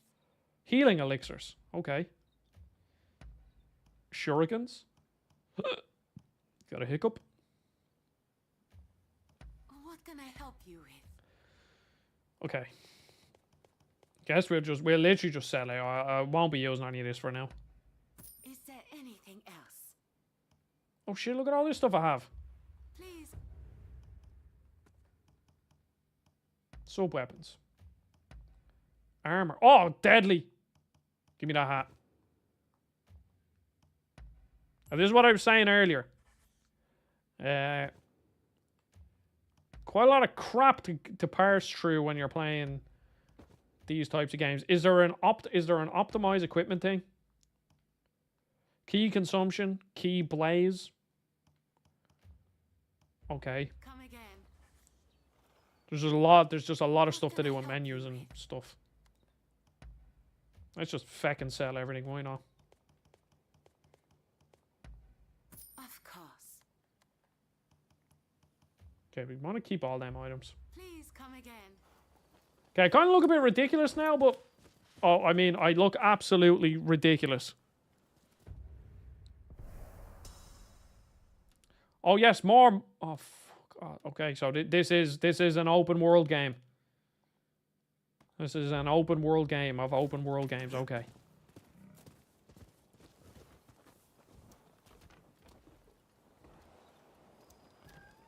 But maybe. I mean, if this open, like, the cool thing about this is that it could just be. Oh, I now have 2 cats. Whatever that does. Let's go over here. What is all this crap? At large, level 4 shrine. New combat style available. Okay. During the night. Okay, let's go over here. Let's see what we can do. Oh, yeah, this... Well... See, everybody knows that cats... I really don't like cats. Well, no. I grew up not liking cats. And then I've definitely told the story on the stream before. But then one day, a cat moved out our backyard. And he was hanging around. He was not a he. I called him James because I thought he was a he. And then one day, James was quite large. We were like, oh, James quite large, isn't he? And then another day, we saw him messing around at our coal bunker. So this was during the winter. Or this was during the summer, so we didn't have any coal in the bunker. And one day we woke up and James had 3 kittens in our back garden. And... yeah, so James wasn't a he. And... he had 3 kittens, and they were the cutest things ever. And he is the reason why I love, or why I can tolerate cats now. He's also the reason why I got Poppy.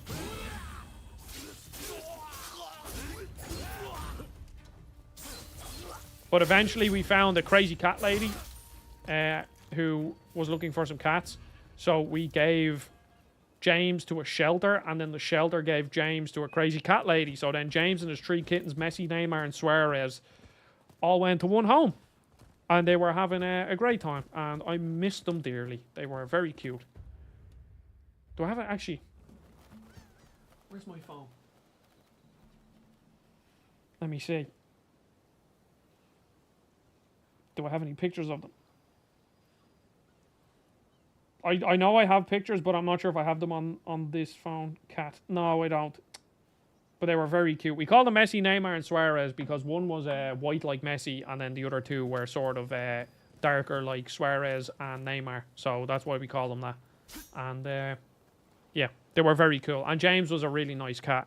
I assume he didn't have a collar, or she. Well, I still call him a he anyway, but he didn't have a collar, but I assume he was a domesticated cat because he was very friendly and like he let us pick him up from day one.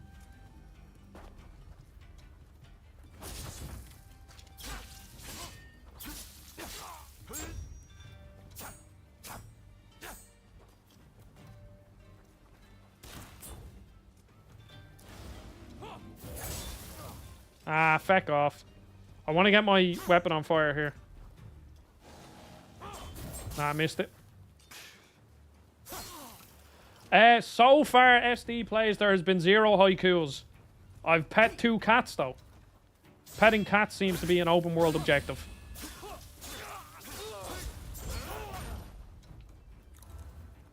But yeah, the day that I had to give up James to that shelter with his 3 kittens, it was a sad day. But we gave him to a shelter, and then we donated money. Well, my dad donated money to the shelter, and then they went to a home.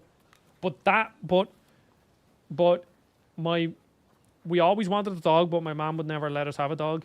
And then, but my mom, seeing how we looked after James and his kittens, that was the.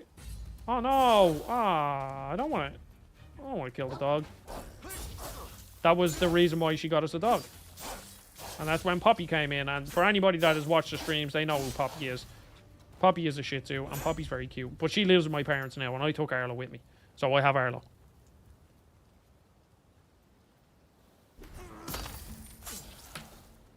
Oh yeah, like, they went to a good home.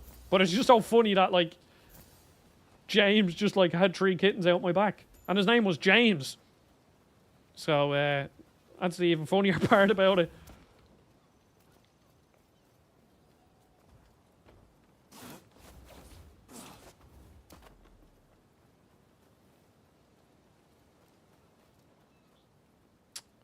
I don't think I can get over there. Am I missing something? There's only one way to find out. Oh, don't crouch anyway. Can I swim? Oh, yes. I forgot I can swim. Now, is there any enemies under the ground? Or under the water is the real question.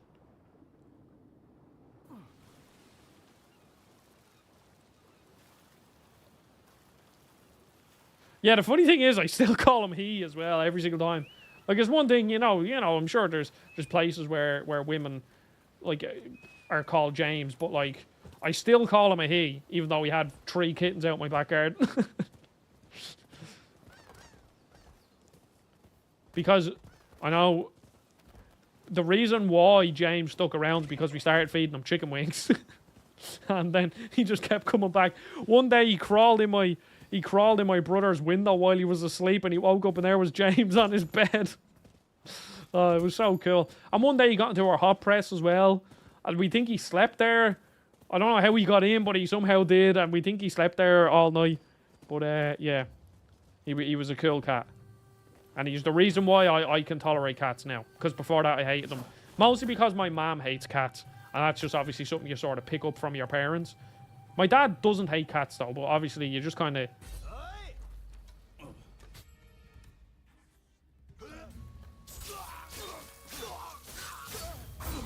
Tough enemies. What's so tough about this guy?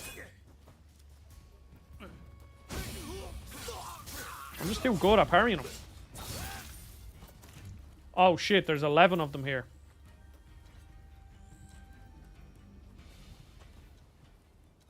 Okay, maybe using stealth might actually be good here.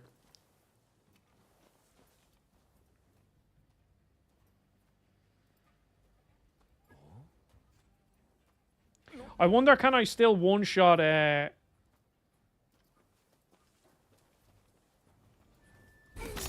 Yeah. Oh, no. Okay, so I can't.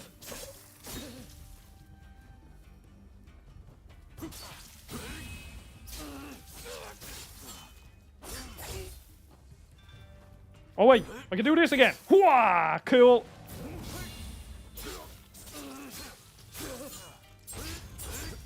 Oh, man, this fucking combat system.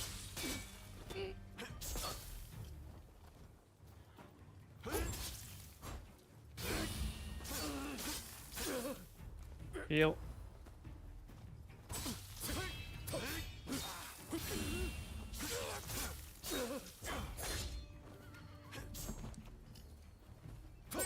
Oh, no, that's it. Ah, feck.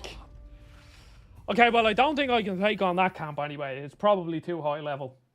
Especially because there was 9 other enemies that I would have had to kill, and he wasn't even the hardest one. So, yeah, we'll move on from that one anyway. Oh, I see why. Public order. Okay, so how the fuck do I bring up the quests? Missions. This is not how you do an open... This is... Yeah. Okay, so where is Yokohama? All the way up there. Okay. But I want to go over here. How do we... Okay, let's go over here.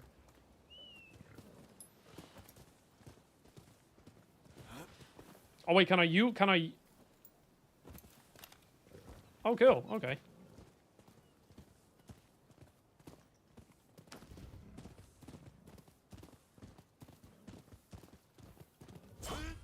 Oh, I press triangle to pick the stuff up. Now the real question is, will I be able to play this game on my PS Portal? That is the real question. Because I really like my Portal. I think it's a great fucking device. I think the screen is amazing. The fact that you have a dual sense either side of a screen, you won't get a better controller on a handheld, I personally believe. You also have really good battery life, but obviously it's all dependent on if your internet is good enough to play it. Which, on some days my internet is good enough, other days it isn't. But I do use it quite often. Oh, got a big boy weapon. So what? So are you a dex or a strength weapon? I can't tell. I don't know. Well, you're a katana anyway. You're an uchi katana, and you're cool. Okay, let's rest at this bonfire. That isn't a bonfire. Raising a veiled edge banner in a given location will unlock the ability to teleport. Okay, cool. Thank you. Thank you. Oh, thank you very much. I keep pressing fucking L2 to sprint. Now, is that just going to drop me? Let's see. Where's this going to drop me? I don't think I can do anything. I do know you do get a hand glider at some point. I think I remember seeing that in like the trailers.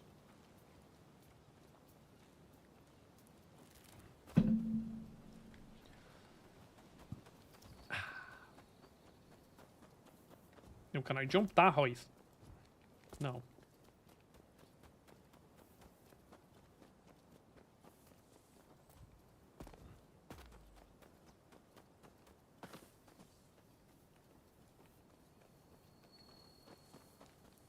Now, do you drop anything if I shoot you? Let's find out. Oh, you do. Game meat. Okay. That might be useful. But I can't tell. I prefer my shurikens, though. Now. I will surely die if I fall down there. Back on the horse. Is his leg okay? Oh. Very nice. Oh my god, this game is a 2 out of 10. The horse's leg isn't right.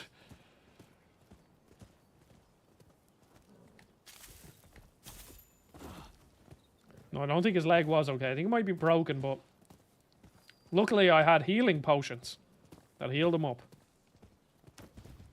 But again, the horse's leg was in an awkward position, therefore the game's bad. Now, let's see. What do we have over here?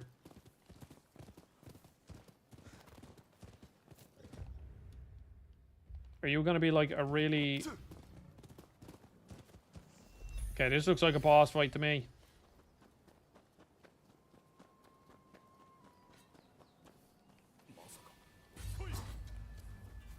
Oh, okay, this is a boss fight.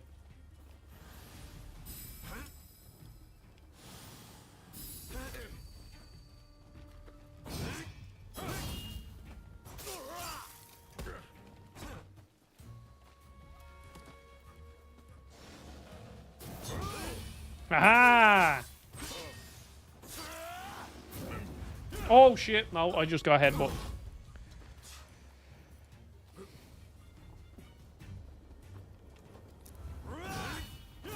The sentinels, Alex.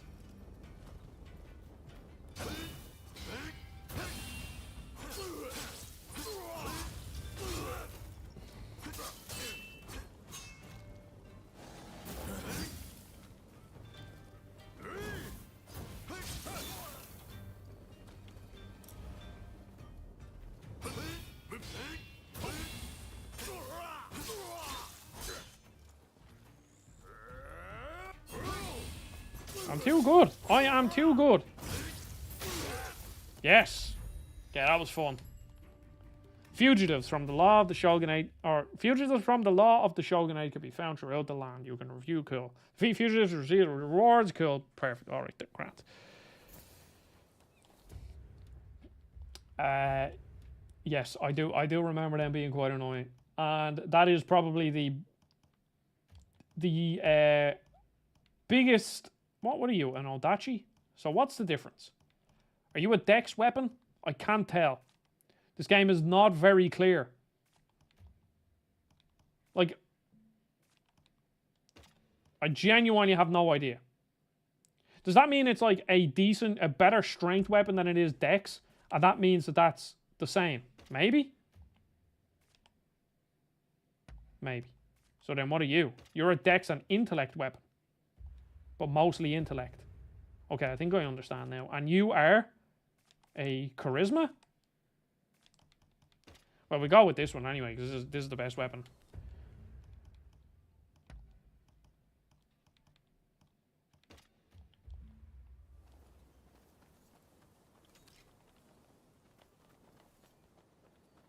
Okay, so you're a big boy sword.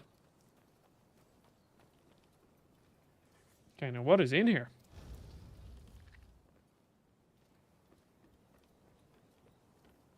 There was nothing.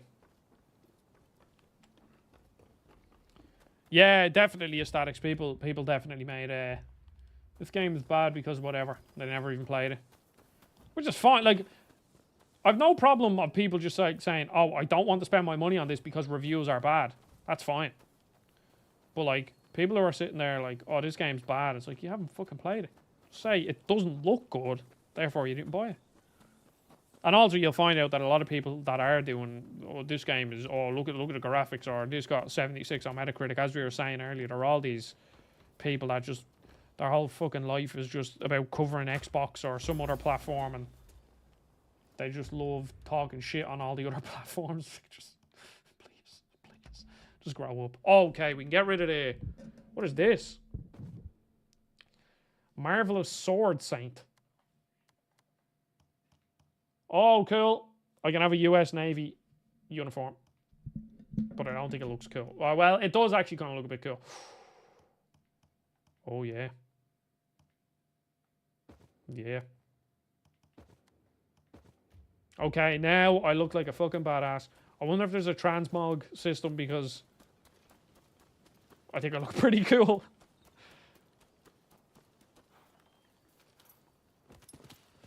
Okay, now I wonder... It's kind of like those people who say they had a certain kind of food. Yep. Well, like, now, in saying that, aesthetics, like, when it comes to, like, food, I know I won't like blue cheese because I don't really like strong cheese. And if something smells like that, you shouldn't eat it. I've never tried blue cheese, and I never will. But I think that's slightly different. But I know what you mean. Like, oh, that food is... Like, the amount of... I don't know, the amount of food you eat is like, first time you hate it. It's kind of like coffee. Or I'm sure a lot of people get it with whiskey or wine. I had it with wine as well. Like, not that I drink very often, but I do like wine. I do like drinking wine now. But, like, I used to hate wine, and now I love it. I love, like, going out for dinner and eating wine. Or eating wine, yeah. Or, exactly, yeah, unsweetened tea. Because, I don't know if you know aesthetics, but over here in Ireland, we drink a lot of tea. And everybody growing up, you drink milk with your tea, and fucking pounds of sugar in it, and then eventually you just stop, and then you realize, oh, it's actually really nice. And it's the same with coffee. As they say, if you need to put sugar in your coffee, you're drinking bad coffee, which I do think is pretty true.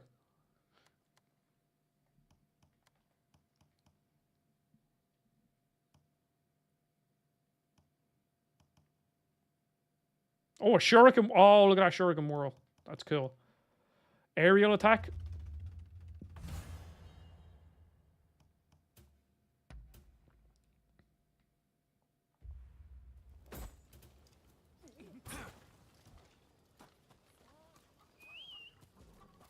Come here, horsey. Let's go. Yeah, now again, like I don't understand why. Like, what is that? Oh, okay. No, I see. I see now. I see.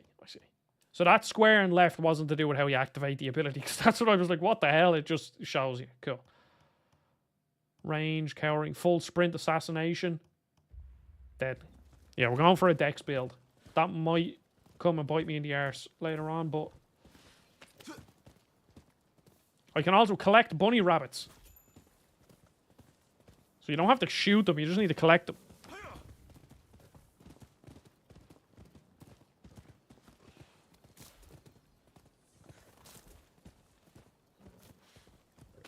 Oh, we found a cat.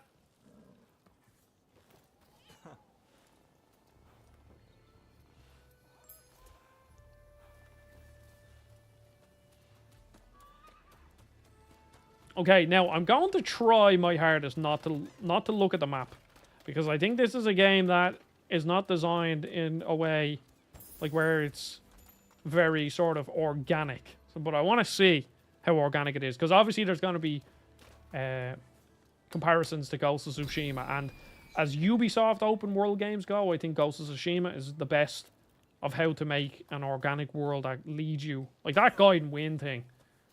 So cool. I literally say that, I open my map. What level am I?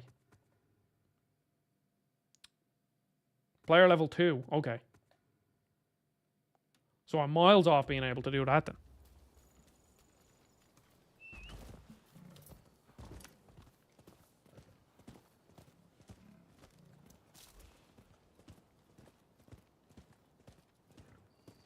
Let's pick up some Can I collect the squirrels? I can. Okay. Let me collect... Oh, I just got some ginger root off a squirrel. That doesn't exactly make any sense.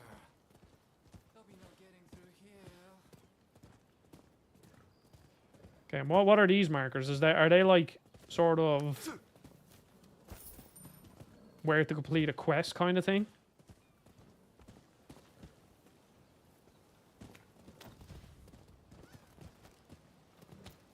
Okay, but now I'm going to try not use my map and see what happens.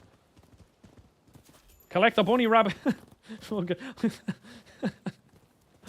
Oh, it's funny, it's funny. I joke about stuff like that. It's just... Oh, shit. Can I attack? Oh, okay, so this is kind of like Elden Ring. But I don't want it.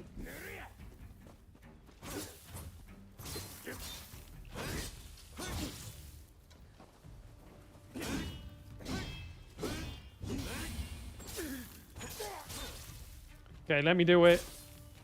Cool.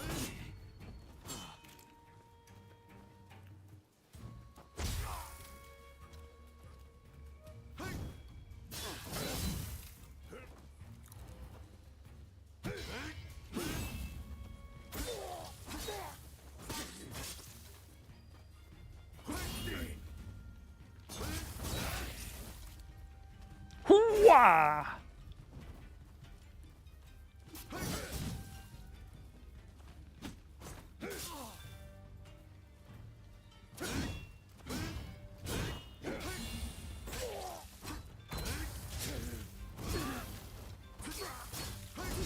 Now, Alex, now. I mean, fair play, okay? They are tough bosses. But, Alex, imagine you just streamed all of those attempts where you fucked up and you fell off the platform, or you walked into the room and you got killed instantly because you just got caught in some combo. Now, imagine, just imagine, people were watching that. And then you will understand what it's like having your gameplay out there.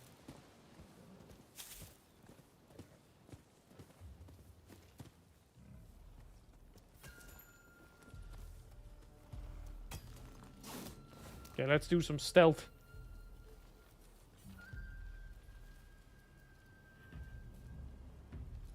Okay,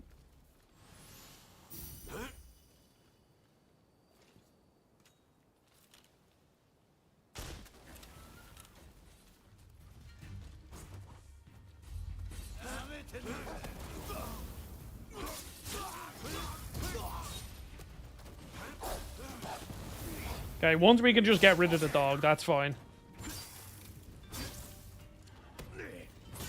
Arlo's at the door, like, no, don't get rid of me.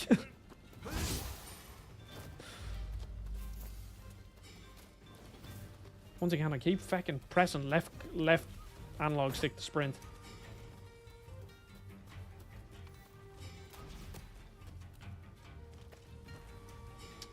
Now, is he technically unaware that I'm here? He is, okay. Well, that wasn't the best AI, but... Oh, the enemies are weakened because I killed the leader first. Okay.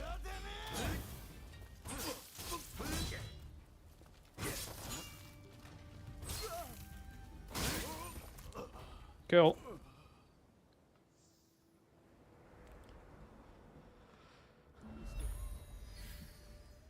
Public order restored in Yamate.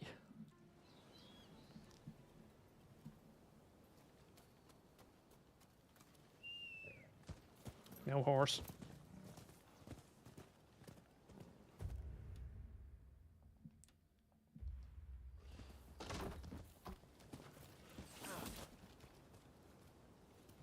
Yeah, this cat likes the water. He's a fan of the beach.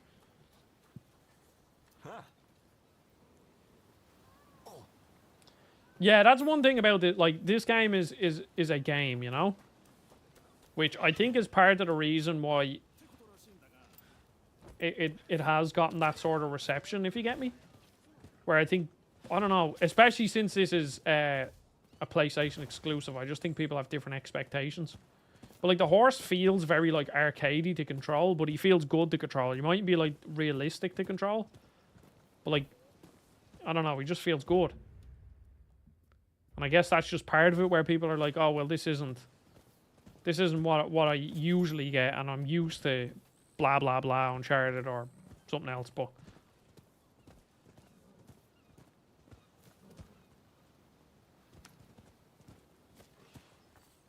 yeah, well, I definitely agree with that aesthetic. That it's like, I think like when a game is trying to be realistic, then that's cool. Like when Red Dead 2, while I don't really like Rockstar games that much, can't deny how good Red Dead is, like the quality of it.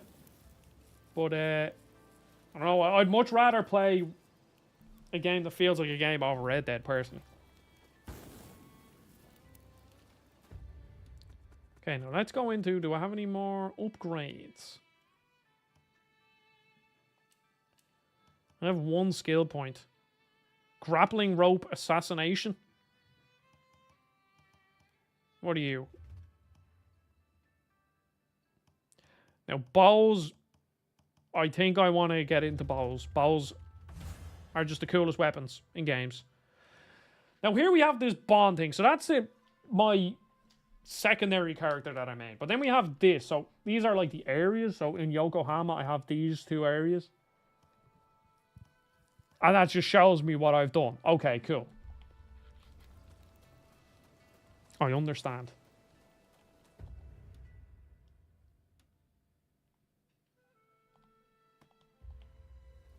Now, can I get up to that? Battle Block Theater is a game that I haven't played, but I really need to. I really like... That is made by the Castle Crashers people, isn't it? And then the Castle Crashers people... That's Alien Hominid, isn't it, as well? Castle Crashers. The Behemoth. Yeah, it is. Because I played that Alien Hominid Invasion. I reviewed it for Game Explained with Tom. And the art style on it is really cool. And I also played the original Alien Hominid. Crazy difficult. It's fun, though. It's very fun. The roguelite one, Alien Hominid Invasion, I liked. But I just felt like it didn't have that many... much replayability, and the roguelike mechanics were a bit, I don't know. I find a lot of roguelites have been doing that like recently, where they're like really good games, but they forget to make a roguelike, and then it's like, oh, you have all these really fun mechanics or weapons, but I've no reason to replay it or go back because there's no secret bosses or there's no secret areas, or... And I think a lot of roguelikes have missed the mark recently. And like, when it comes to, like, Axolotl comes to mind, where I think that's a baseline of, oh, this is good, it feels good to play, but there's almost no reason to play it once you beat it once. What the Golf was the same, or not What the Golf, Curse the Golf. Now, that game is fantastic, but it's not a roguelike. Or it is a roguelike, but once you beat it, there's no reason to go back and play it. That PSVR 2 game Synapse, like that loop in Synapse. I don't know Statics or anyone watching if you've ever seen it. It's that telekinesis first person shooter in VR, like picking up stuff and picking up enemies and flinging them and shooting them at the same time. It's so cool. But once you beat that game once, no point in going back to it, even though it's a roguelike. There's one boss in it. So it's like they did everything right except for make a good roguelike game. So, I don't know. One boss, a single boss.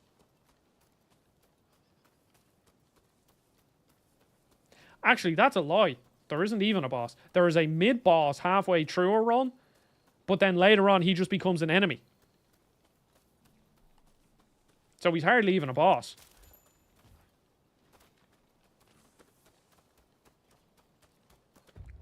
Wait, no. Am I misremembering? Is there a boss? Another boss at the end? I don't think there is. But regardless, like I put 5 hours, 6 hours, beat the game. That was it. It's like, oh, it was almost there. And the thing is, it's like if they made like a narrative first-person shooter in VR with those mechanics, it would be a completely different story. Because as I said, those mechanics are unbelievable. But because they made a roguelike, you just can't recommend it. Okay, I don't think I can get up there. No. Okay, now can I can't open them now.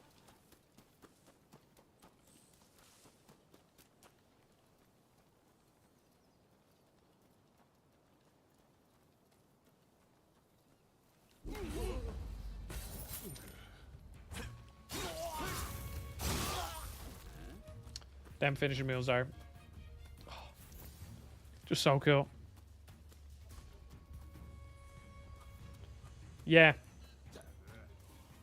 Definitely. Especially when it's a roguelike. Like I understand like I think the gold standard of how to develop good roguelike mechanics is Binding of Isaac Rebirth, because there are so many secret bosses and secret areas and secret items and like just so many different permutations of things. Like if you get this item on this floor and then do this on this floor, lock this, and there's just so much. And I understand they've had years to develop all that content, but like unfortunately I think that's a standard that you sort of have to aim for. And I think it's part of the reason why I don't like Hades that much.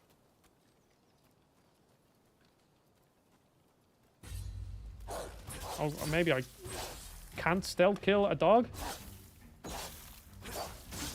I can just keep hitting them though.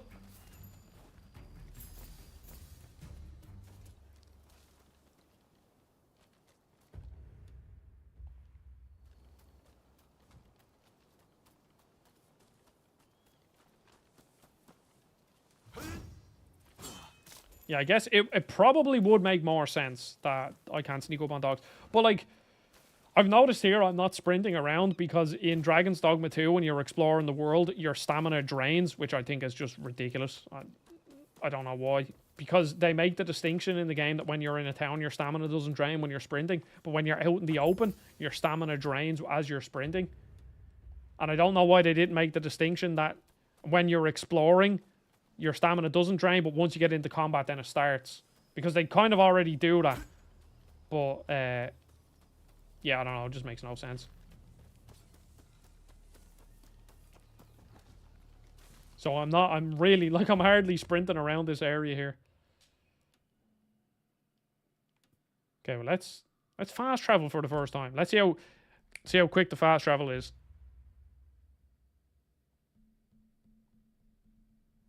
All right.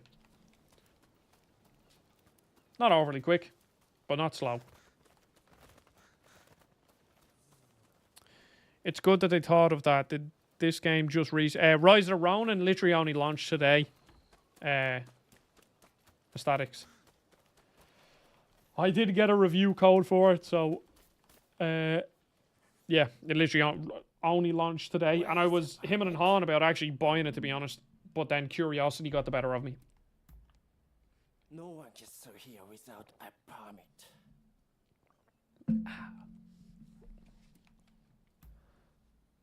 What the hell are you doing? None other than Lord is in Yokohama, and security could not be tighter. Stop this nonsense or I will cut you down. Okay, that voice acting isn't good. That voice acting is not good whatsoever. I don't have a time to be associating with the likes of you. Go ask around at the local village.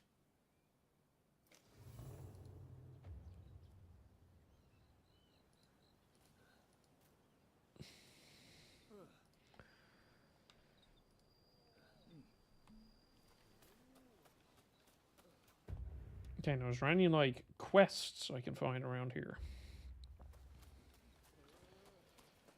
No, it's not. It's not very good.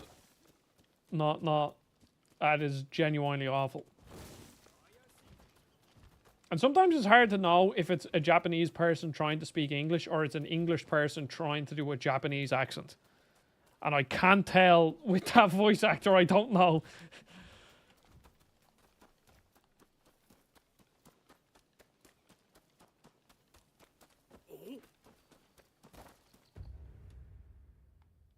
Okay, well that isn't the way I need to go. Yeah, like let's listen to him once more, because I can't tell. Because it's one thing if it's like a non-native Japanese, like a Japanese person trying to speak English. Where is your permit? No one gets through here without a permit. I can't tell. I don't have a time to be associating with the likes of you. Go ask around at the local village. Yeah, I really. It doesn't matter if it's a Japanese person trying to do English, it's bad. Which I mean would kind of make sense, but if it's an English speaker trying to do a Japanese accent, it's also bad. So yeah, regardless of who's doing it, it's not good. I would actually go as far to say it's genuinely atrocious.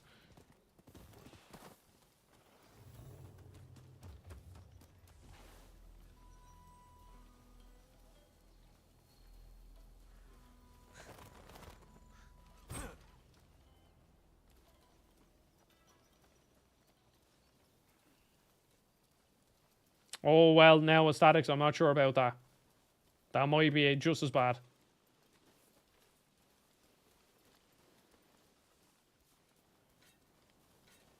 No. Like, I'd like to take out at least one or two enemies before I go all out. At least get rid of him.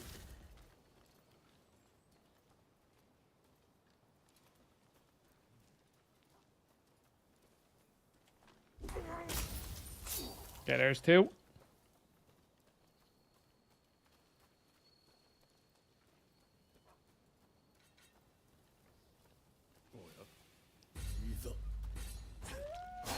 Okay, just get rid of the dog first.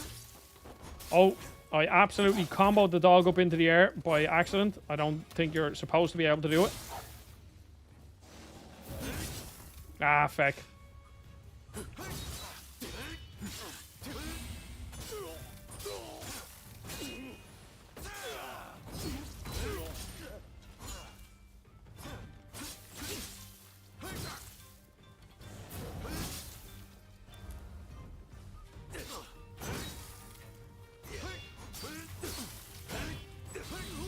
Okay, there we go. Finally got a couple of parries off there. Now, aesthetics. I could play, when I started playing Mortal Kombat 1, I started a bit of multiplayer, and that was the first time I've ever really played it in multiplayer, and I was playing a bit of Sub-Zero. Not Sub-Zero, Scorpion. And I could do a couple of aerial combos, and I felt fucking cool.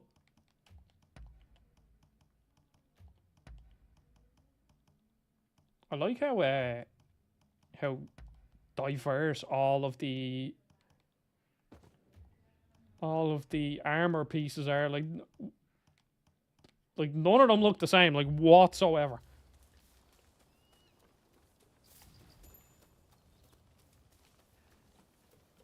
Yeah, I only have two of these guys, so.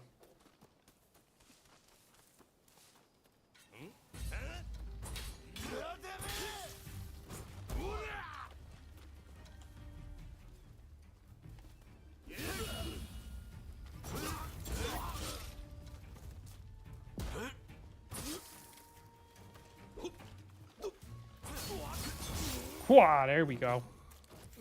I'm getting good. As the kids would say.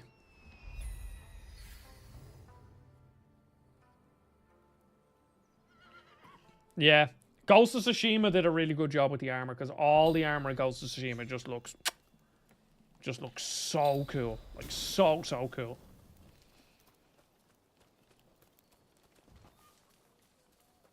Okay, now, let's see. Is the voice acting good? Thank you. You saved my life. I thought I was about to meet my maker. Alright, that one isn't half as bad. Bandits! They attacked our village with no warning. Bastards. But now, everyone else is back, thanks to you. We are in proper shape to rebuild the village. I wish to repay you for saving our village. You will find all their loot stashed in the cave at the top of the hill. If you're heading that way, you might find a little something that could be handy. What do you say?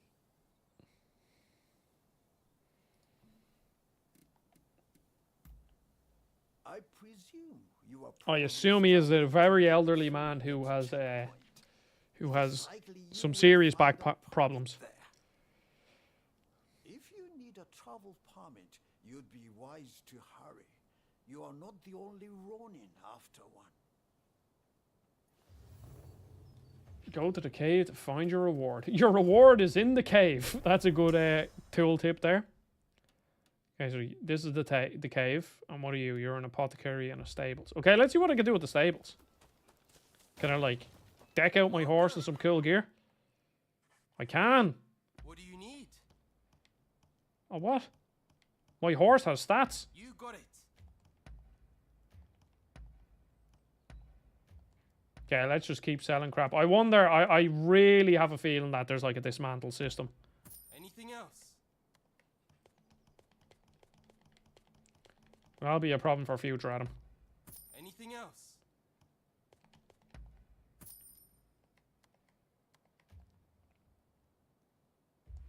See you later. Okay. Where's this cave? Up here. I want to go to the apothecary though as well and make some healing items.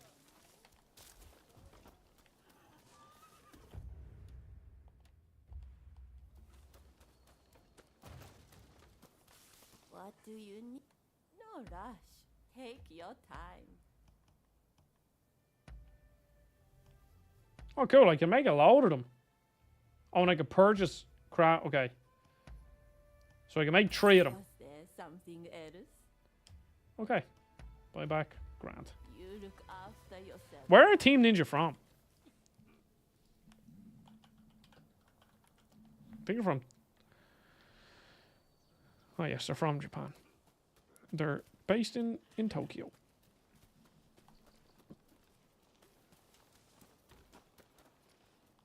Oh, I thought that was my horse. That is not my horse.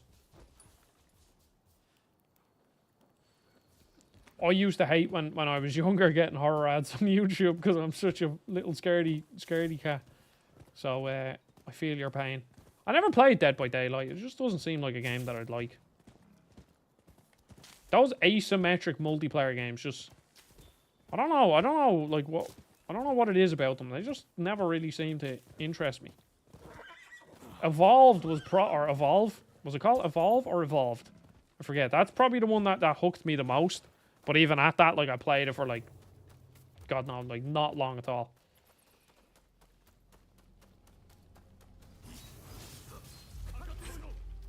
Well, fine.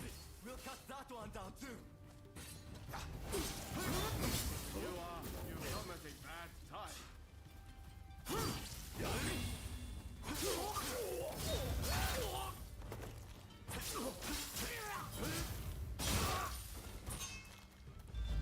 Oh, wait, I thought he was going to fight me. I was like, mate, I literally just saved you. You'll never outrun the crew. Take lively around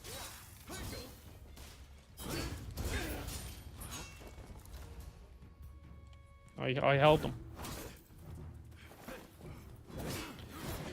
Oh, it was very toxic. Yes, I know a thing or two about toxic gaming communities. I played Overwatch for a long time. Overwatch has a seriously toxic community. It's unbelievable. Like, and now I've heard Counter-Strike has an even worse one, but the Overwatch community is pretty rough. Like, the amount of games that you play of Overwatch 1 and 2 where, like, somebody will just, like, leave because you're not picking the right hero. Even though, like, I play it competitively and I'm not, like, throwing or anything, but, like, you're not picking the right hero, people will leave, or somebody died too much, so they'd leave, and, yeah, it was just very, very, very, very toxic. It seems you might also have a story to tell. I know. Tag along with me, will you? This way. This way. Come on.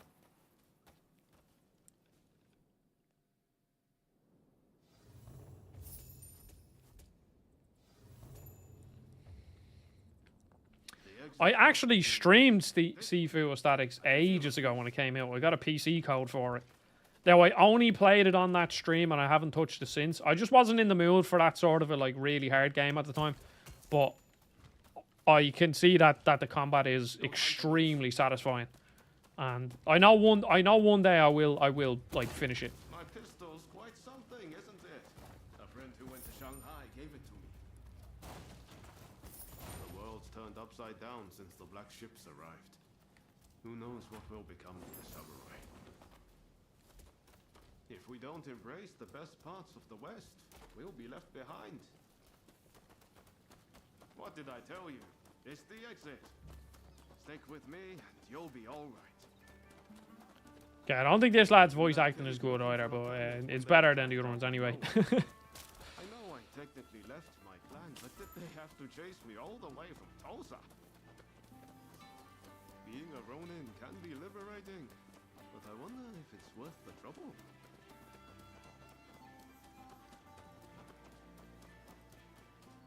Still, I can't believe you got attacked in there too. I've got a feeling that old Godja might have fooled us. Yeah, I generally don't care about bad voice acting most of the time. It's almost never a problem. I never played WoW long.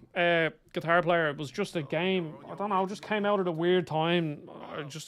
I think it came out again at a time where I just wasn't in the mood for that sort of a game. I might know someone who's got some. The head of the So I haven't actually played it. occupying the local magistrate's house. They've been busy stealing everything that's not nailed down. He'll have some of his thugs guarding him, I bet. But you look like you can handle yourself. So, how about it? Want to go and purloin some permits? Yes, I do. Not right now, though. What? Are they all the missions I have? What level am I now? Okay, I'm level 3. Ooh, moving up in the world. Direct hit, increase your bow's firing. I don't have a bow. Very sad. Grappling rope throw. Oh shit! Give me that fucking skill. I want that. Oh my god.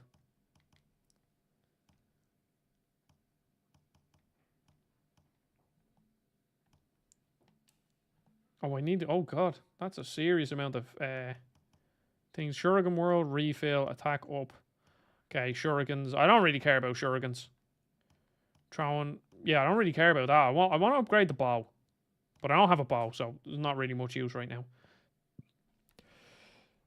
Do you think Rise Ronin? Oh yeah, no, I already answered that. Level 3. Haha, statics. If I had a euro for every time someone put the 3 emoji when I say the word 3. It's just most Irish people don't pronounce their H's. It's just a thing. It's how you. Some of them do. Some of them do.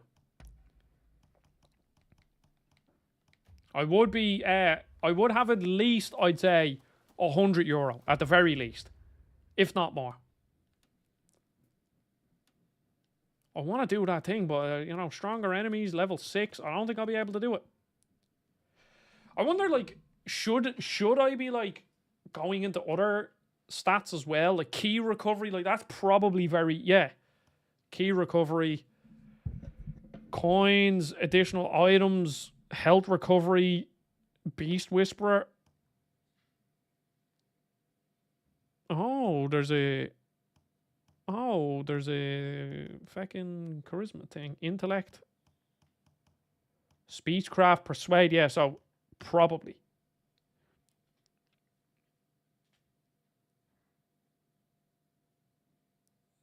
You're more Irish, but where you wait? So are you?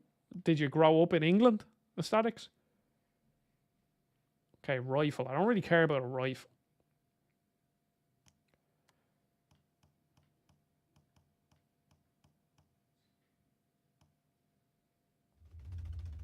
I think that key recovery is very useful.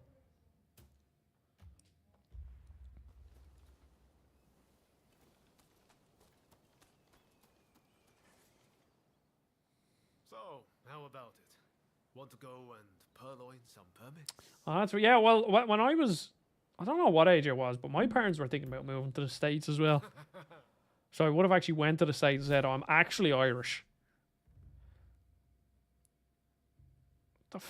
So this is like a mission. So you have the open world and then you have missions. Oh, cool. So that's how you invite your friends. Cool. Let's do an actual mission.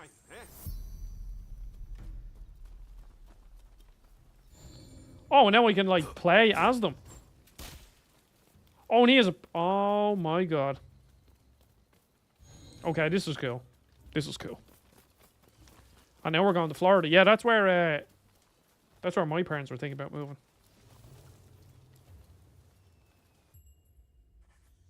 It's a big place. I wonder where their leaders hold up.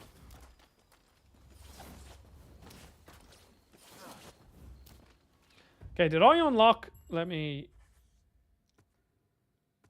Did I unlock the? Where is it? The grappling? No, I didn't. Ah, feck.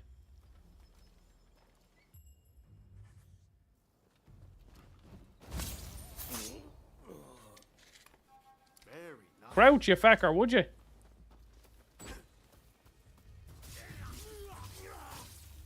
Okay, let's change to this guy.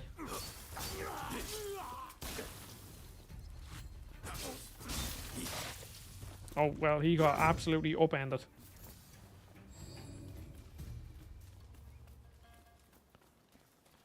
Yeah, I'm looking forward to getting all those upgrades. To be honest, I'd say it's going to be very fun doing all the stealth stuff. I think I will go with the shield guy. Oh, okay. Well, they certainly should have been able to detect me, but that's fine.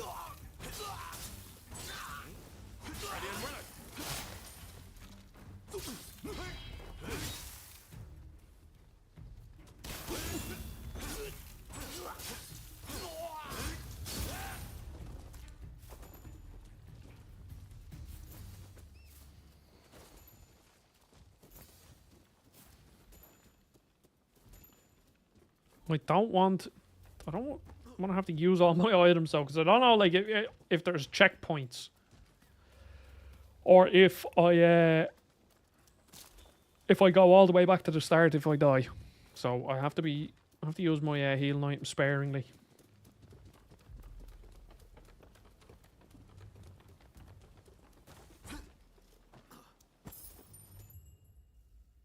Power remedy. Okay, cool. Well, that's a checkpoint. I wonder, can I get in behind them? Let's see.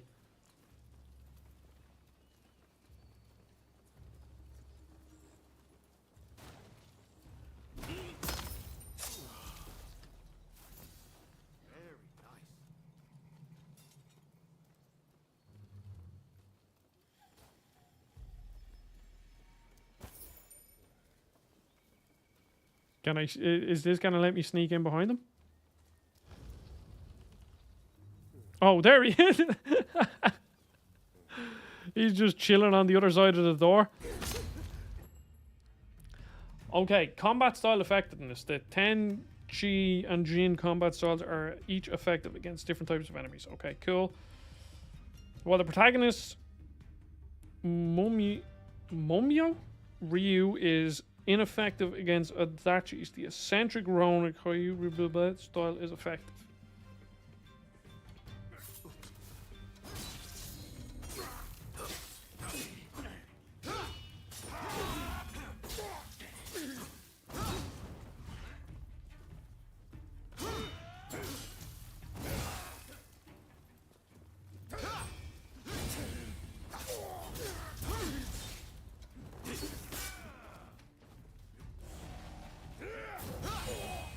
I have to say, this is actually really cool that I assume like this is going to be like one of the guys that I can bring on all my quests. And I can like use him as sort of like a completely different build almost. Oh, and there's weapon oh god, alright. Okay, there's a lot going on in this game. There's quite a lot. Okay, so there we go. Let's see. Black marketeers, they sell special items. Let's just buy a lot of healing items, I guess, for now. Oh, I can craft an upgrade. Ah, you fecker. See, I knew there was going to be a disassemble thing. I feckin' knew it.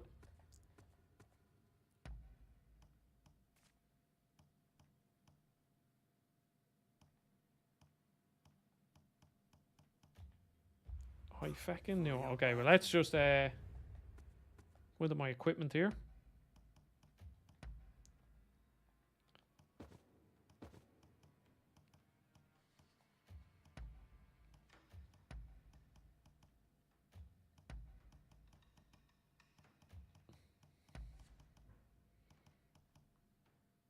Oh, a gourd.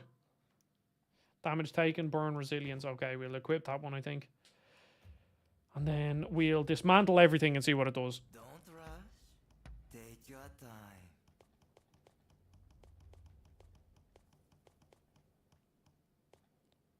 And we go confirm. Very well. Okay, so we got a lot of crafting items there. Let's see. Can I upgrade this? Well, what does it do? Does it literally... Okay. Alright. But I don't think I need to upgrade anything. Sure thing. Yeah, his once again the voice acting. Not For your patronage. Yeah, no, he sounds like almost French or something.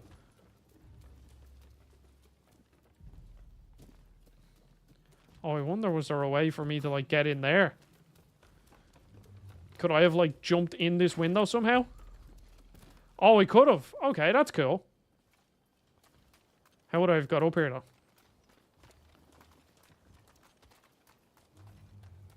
Can I get over there? No.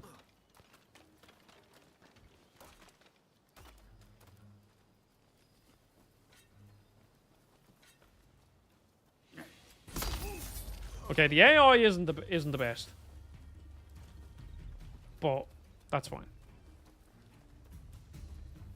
Accumulate karma to earn rare skill points as indicated by the illuminated karma gauge.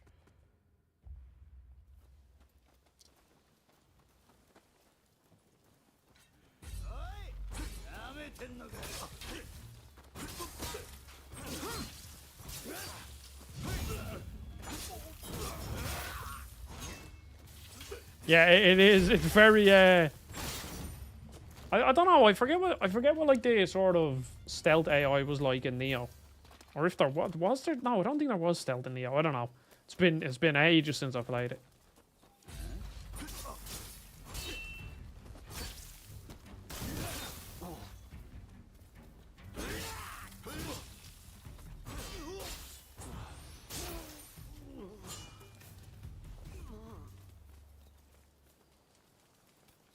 Okay, now if I was...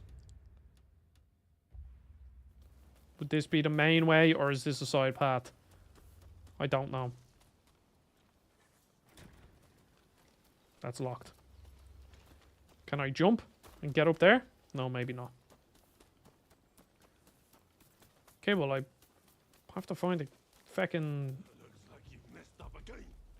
Oh no, Gonzo from the Muppets. He's here. What the? You must have a deal.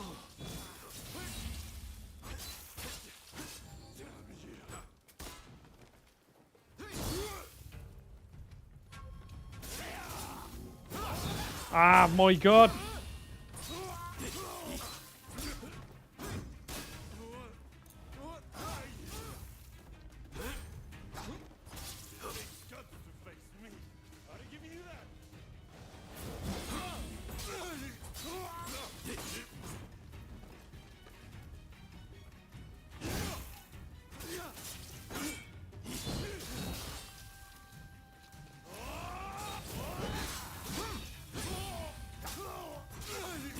Okay, we're doing good here with all this. Putting loads of pressure on him. Oh, did you see that little feckin'... That is such a rat of a move.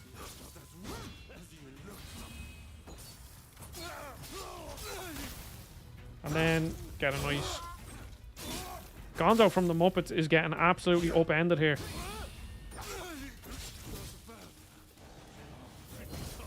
Ah, I haven't... Oh! No! Feck! I didn't realize how low I was. Alright, wait. Feck. Wait, I got an ad for pot noodles on YouTube. It scared the shit out of me. I just heard a loud sucking sound in my ear randomly. Thought you all needed to know. No, I actually started an ASMR channel, Alex. That's what you heard. But I actually pay for YouTube Premium. So I used to have Spotify Premium because I genuinely thought, like, I was like, oh well, that is almost an essential subscription. And then I was like, kind of went on a bit of a, oh, I want to reel in the spending. And then I realized that if you just buy YouTube Premium, you get YouTube Music, which is almost as good as Spotify. Well, it actually has some benefits over Spotify, because if you have like a cover of a song that you want to listen to that's only on YouTube, like it's a YouTube video, you could just add it to your playlist, so it's really cool. But then you also, with YouTube Premium, you get everything ad-free. And you don't have to bother with ads. It's so good. I haven't had to watch a YouTube ad in like a year.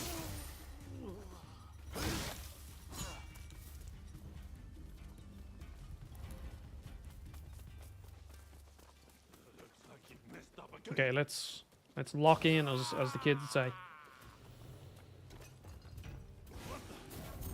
You must have a deal.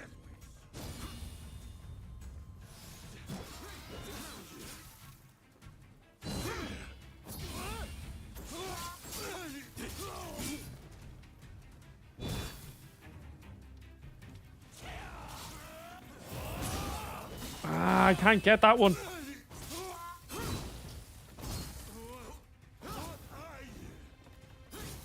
Ah, feck, I missed it.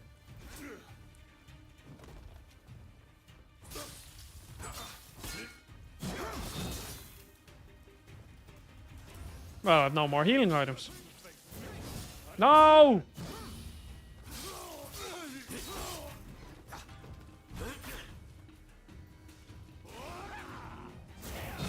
Yes, got him.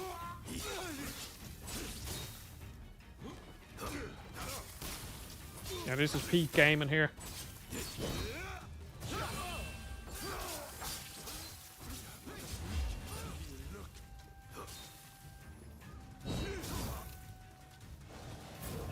Oh, no.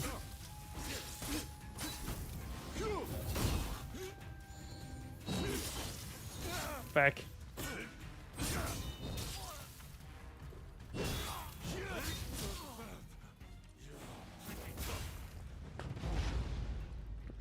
I'm telling you, I switched from Spotify Premium to YouTube Premium, and it is well worth it.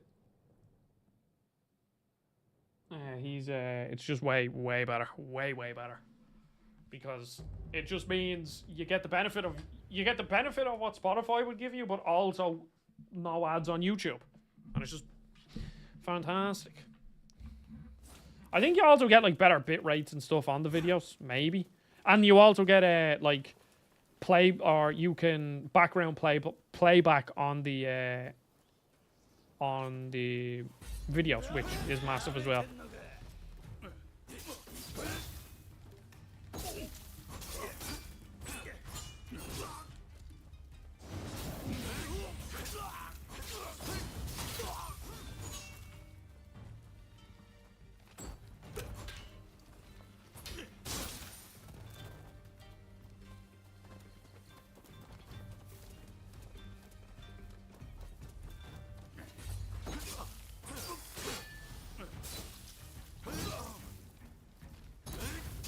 Okay, there. I got through there without really having to use a healing item.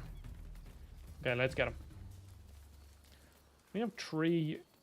Is that the max that I can carry, or... I mean, let me just check here. Healing elixir. Consume. Number stored. Medicinal pill. Consume. Interact. Okay. So, they're the things that I can craft. Okay, so we can have more. Cool. Alright. Now, let's get him.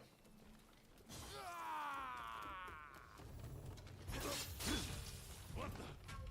You must have a dip.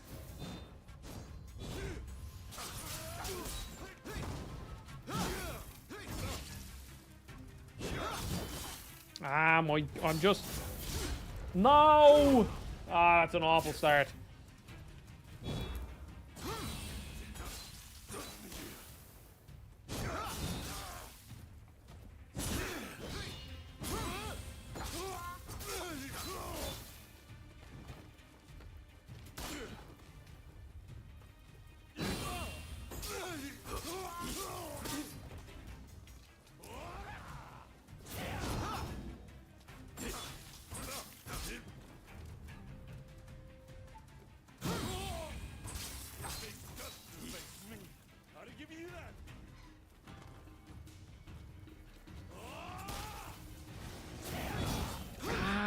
Block it, would you? Oh, why can't I fucking get that one down?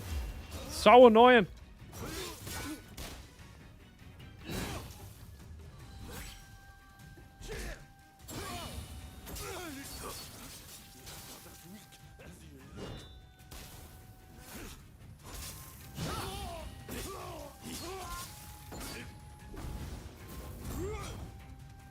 I should just really block it, but I ain't about that life. I need to heal here. No! Alright, okay.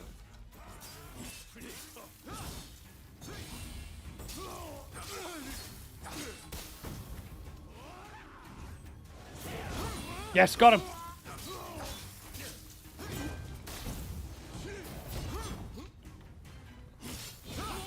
Yes! There we go! Middle finger. Is that the mission? Did I technically miss out on 2 formidable foes? Please don't kill me.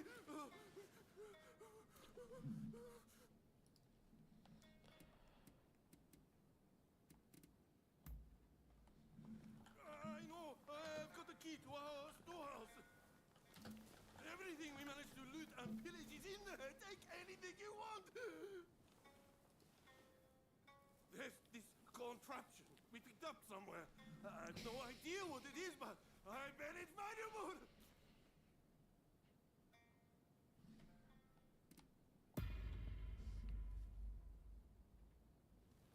No, it's true, I swear. Oh, thank you. I'll never forget this. Well, if you don't mind, I think I'll go. The storehouse key. Oh, so that was it. Okay, so I missed the 2 formidable foes. Karma converted. So did I get loads of shit for that? I did. What are strength points?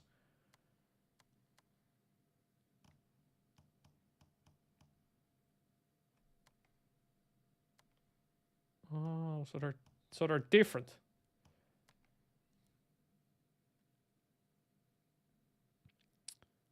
It's optional, so it's not like, yeah, I probably didn't miss too much. All right. Alex is going to go. I'll have to catch up on some podcasts and fight more bosses. That's my favourite thing to do, is play games and listen to podcasts. So enjoy, Alex. Thanks very much for watching. I'm sure I'll be streaming again soon enough. So I'll see you then. Okay, now, what am I doing here? I have 2 of these skill points, which I want to get that grappling rope assassination thing. And then I have 1 strength point, but I don't really think I could do anything with it.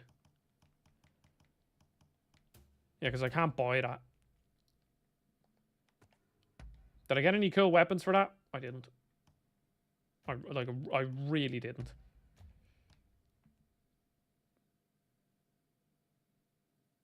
Cool aesthetics. The stream potentially might be done by the time you're over. I was gonna end it like pretty much now once I finish this first mission. But yeah, I think. Talk to the eccentric Ronin. Is he gonna have a name? I can't believe you let their boss live.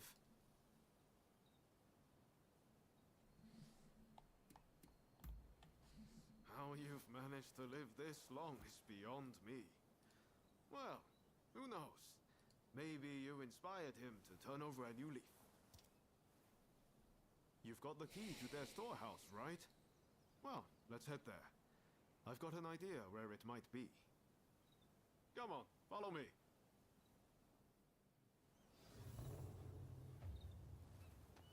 They must be sitting on all sorts of ill-gotten. Alright, well, I think I'm gonna leave the stream there because that's nearly 3 hours of Rise of the Ronin.